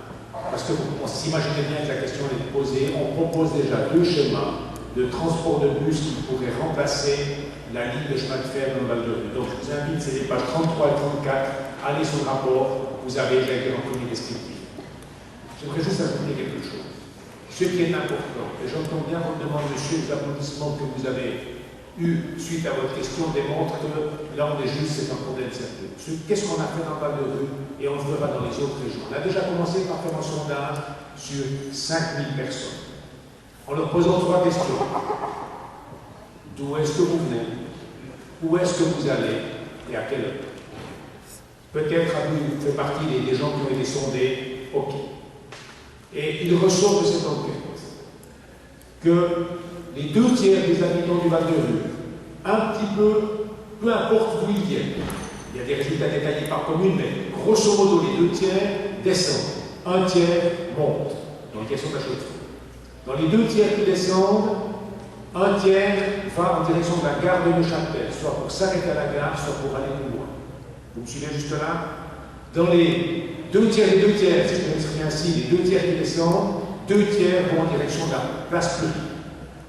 Et sur la base de ces informations, et on va le faire aussi dans le cadre de la Béroche, dans le cadre de Corset, Cormontrèche-Peseux, c'est aussi déjà en route, il s'agit d'adapter l'offre de transport à vos besoins. Si l'offre de transport, c'est que la nuit, parce que je m'excuse, vous faites que la fête et vous ne pouvez pas travailler, l'offre de transport peut être adaptée en fonction de vos besoins. C'est ça que j'ai envie de mettre sur pied, ce qui n'était pas le cas aujourd'hui. Donc j'essaie de penser le futur. Et maintenant, j'aimerais corriger, avant de passer la parole à M. Maté, une dernière chose. Mais ça, c'est pas compté dans le prix du transport, donc ça aura un coût supplémentaire. C'est justement là qu'il y a une bêtise de ce côté. Ce qui est important, c'est de ne pas mélanger 2 choses. Le montant sur lequel vous êtes amené à vous prononcer, c'est ce qu'on appelle un investissement. C'est la somme qu'il faut mettre pour créer l'infrastructure. La somme que le Grand Conseil devra mettre pour remettre en état le CPLM. C'est à l'objet de la prochaine session du Grand Conseil de crédit d'études.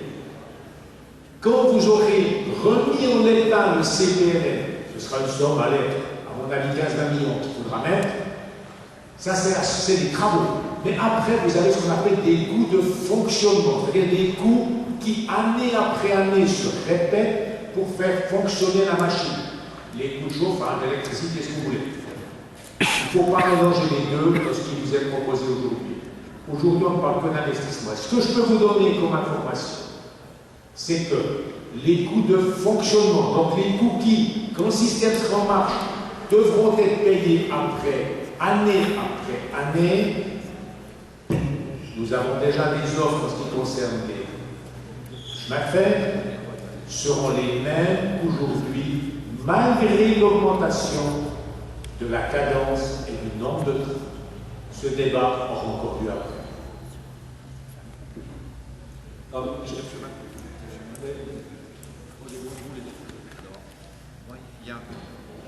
Je vous ai dit qu'on ne pouvait pas exclure que les transports individuels soient moins chers énergétiquement que les transports publics. Je vous donne un exemple. Un véhicule électrique aujourd'hui, on arrive entre 1 litre et 1,5 litre au 100. Un bus diesel, ça consomme 30 litres au 100. S'il y a 30 personnes dans le bus et 1 personne dans la voiture, aujourd'hui, pratiquement, ça consomme, et en énergie, ça consomme la même chose. Je n'ai pas dit qu'il y avait raison, mais j'ai dit qu'on devrait réfléchir, et peut-être dans 20 ans, ça sera l'inverse, et qu'on aura un transport individuel qui sera, je peux dire cela, la réflexion entre nous. Et ensuite, sur le coût du bus de monsieur là, c'est super sympa son bus. Et Dieu n'y va rien payer. Il va aller vers les communes, puis il va dire ah, pour vous les bus, parce que c'est déjà comme ça aujourd'hui. Donc, moi qui habite Rochefort, je suis commune de fois. On m'enlève le chemin de fer. Et puis après, on me dit il faut payer pour le nouveau chemin de fer qu'on va faire, parce qu'on va le remplacer. Et si vous voulez un bus complémentaire, eh ben, c'est à vous de payer. Et la commune, elle repart pour un cours pour augmenter la fréquence de ces bus. Donc, promettre, c'est magnifique, mais avec l'argent des autres, c'est que du bonheur. Voyez-vous, juste réagir dans ce je ne suis pas tout à fait d'accord, c'est là où on diffère des propos du Conseil d'État nominatif. Concernant l'investissement, je peux comprendre un investissement qu'on investit dans un objet, vous investissez dans une maison, la maison va vous appartenir. Là, la différence, c'est que ce tube va appartenir au CFF. Donc, on va faire un investissement effectivement au départ, mais qu'on va devoir très rapidement amortir. Et c'est ça la problématique.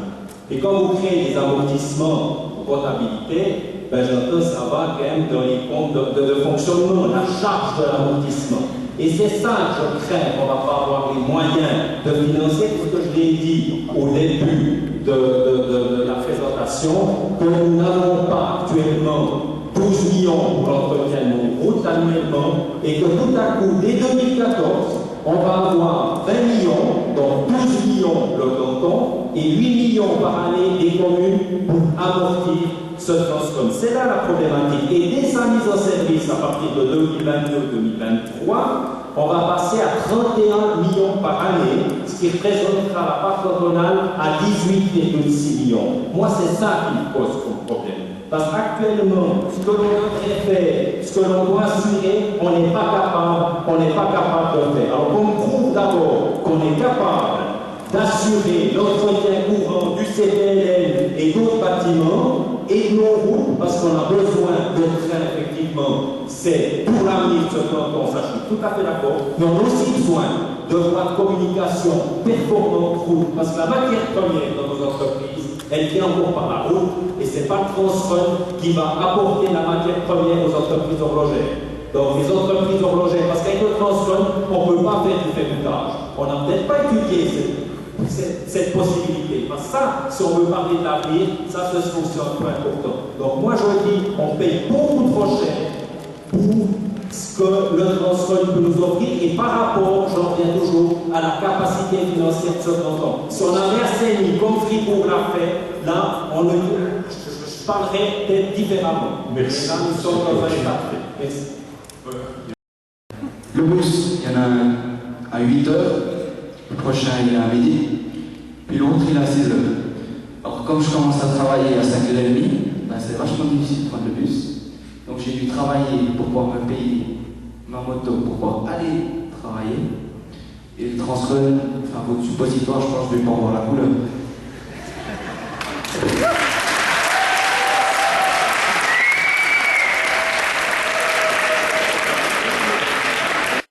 Pas de l'offre actuelle de transport, alors que là, on est en train de rentrer dans une réflexion d'avenir. Donc, ça, il faut quand même en tenir compte. C'est vrai, voilà, il y a des endroits dans le canton qui continueront à ne pas être desservis comme ils le sont aujourd'hui. Mais on est en train aussi de faire un projet pour quand même plus de 80% de la population régionale, et après, il faudra effectivement avoir des réflexions plus poussées pour le reste. Et juste en une phrase, oui, voilà, en une phrase, une seule, Monsieur Clotu, 3 milliards. 3 milliards. C'est ce qu'on a investi dans les routes dans ce canton ces dernières décennies. Mais avec l'aide de la Confédération, massivement. Parce qu'il y en a certains qui n'ont pas compris, 3 milliards, c'est ce qu'on a dépensé dans les routes ces dernières décennies dans le canton, avec l'aide de la Confédération certes, tout comme pour le projet Transrun. Monsieur Biel. Oui, si vous permettez, moi j'entends bien cette préoccupation qui semble être celle de beaucoup d'entre vous de se dire bon, mais il y aura cet axe fort de Châtel-la-Chaux-de-Fonds et puis le reste. Et alors, simplement vous dire, puisque moi je ne peux pas me prononcer sur la situation ici, mais encore une fois, revenir à l'exemple que je connais bien, on avait exactement les mêmes craintes dans les débats vaudois. Alors même que nous essayons et que nous avons réussi à convaincre la population, que nous essayons de démontrer qu'il s'agissait bel et bien d'un projet pour le canton, un certain nombre de citoyennes et de citoyens me disaient oui, mais bon, c'est bien joli, ça sera très bien pour Lausanne, et puis alors moi qui habite la vallée de Joux, et puis alors moi qui habite Palière, etc., qu'est-ce que je vais en retirer? Et qu'est-ce qui s'est passé dans la réalité? C'est que loin d'absorber, certains pensaient que ça allait absorber les moyens financiers, puis qu'à partir de là, on ne pourrait plus rien faire. Au contraire, ça a déclenché une dynamique Et en améliorant l'axe principal, ça a permis ensuite, autour de cet axe principal, d'améliorer les prestations en transport public dans l'ensemble du canton. Et petit à petit, de développer effectivement un réseau qui n'est pas encore parfait. Je connais encore des zones excentrées où c'est difficile, encore que dans les zones très excentrées, effectivement, on doit trouver des solutions encore différentes. Je m'occupe de mobility car sharing, c'est une des solutions d'avenir aussi pour ce système qu'on appelle mobilité intégrée. Tout ne passera pas par des trains. Il y a parfois d'autres solutions qui sont nécessaires. Mais ce qui importe, me semble-t-il, partout, que ce soit à Neuchâtel, dans le canton ou ailleurs, c'est d'améliorer globalement l'offre de transport public pour résoudre, je vous remercie M. Mattel d'avoir évoqué, la vraie problématique que nous aurons tous ensemble, où que nous habitions demain et après-demain, tous, c'est la problématique énergétique et c'est la problématique du climat. Vous le savez bien. Et on sait tous aujourd'hui qu'une des contributions pour résoudre ces vrais problèmes que nous vivrons très concrètement dans 5 ans, dans 10 ans, dans 15 ans, c'est l'amélioration des transports publics. Alors, mon témoignage, c'est que l'amélioration du cœur du réseau profite, par extension, aux autres éléments dans l'ensemble cohérent comme celui de votre canton. Oui, mais on ne peut pas, M. Bieler, comparer la population lausannoise, en principe de nombre d'habitants par rapport au canton de Neuchâtel. Mais le montant pour l'investissement de ce tube, il est quasiment identique à ce que vous avez investi au niveau du M2. C'est là le problème. Ce n'est pas le fait d'avoir des transports publics qui nous pose problème. Nous voulons des transports publics, mais pas à n'importe quel prix. On ne veut quand même pas plomber ce canton pour les 35 prochaines années. C'est ça que nous ne voulons pas. Donc pourquoi pas, nous trouvons que le peuple de Château aurait dû pouvoir avoir décidé d'avoir un Transrun que je qualifierais RER+, et puis une version allégée. C'est ça que le Conseil d'État aurait dû proposer.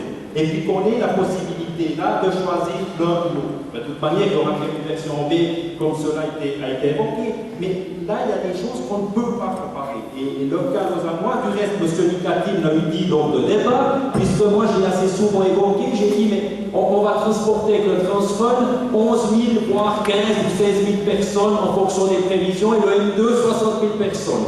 Puis au débat de l'endroit, on m'a dit, ah oui, mais alors vous ne pouvez pas comparer, parce que ce n'est pas du tout la même structure. Puis là, tout d'un coup, on fait des comparaisons. Non, ça, je trouve inacceptable. J'aime bien, M. Cotu, c'est un débat un petit peu géométrie variable.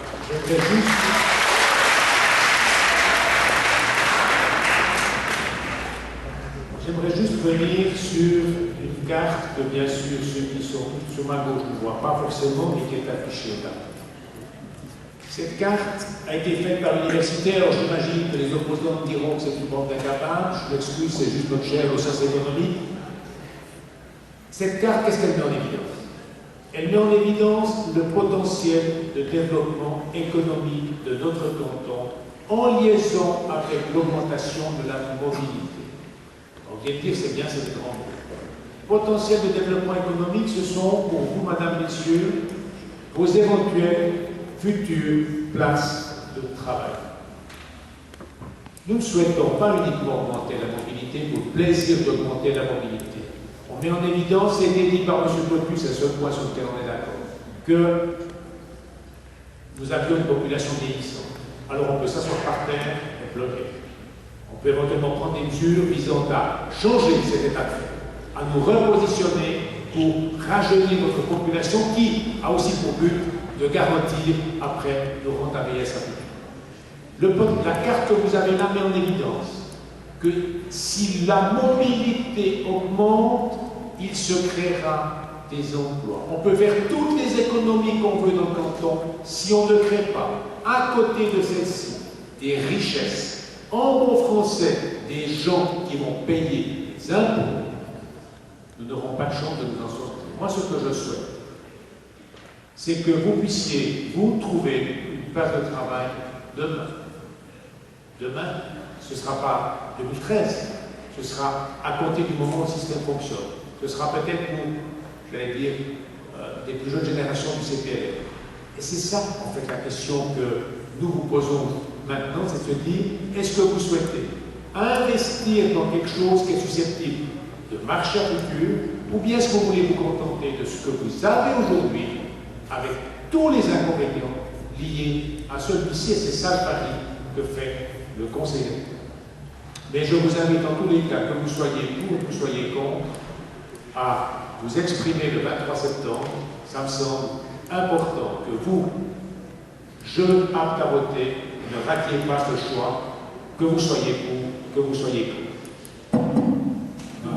Oui, on a besoin de clôture et ensuite on est arrivé. Oui, vous avez raison, pour l'implantation d'entreprise, la mobilité et pour quelque chose, effectivement. Mais il n'y a pas que cela. Je l'ai dit précédemment, il y a la fiscalité. Et puis aussi un problème d'aménagement du territoire qu'on doit aussi résoudre dans ce canton. On a un sérieux problème. On a des entreprises qui aimeraient s'implanter et les dossiers au niveau de l'aménagement du territoire sont beaucoup trop longs. Donc il n'y a pas que la mobilité. Le Transrun ne va rien changer à cette problématique si nous ne réformons pas à l'intérieur de notre État. Et c'est ça la problématique. Et c'est ça que nous disons à un moment donné, il faut aller par étapes et puis prendre chaque chose en son temps.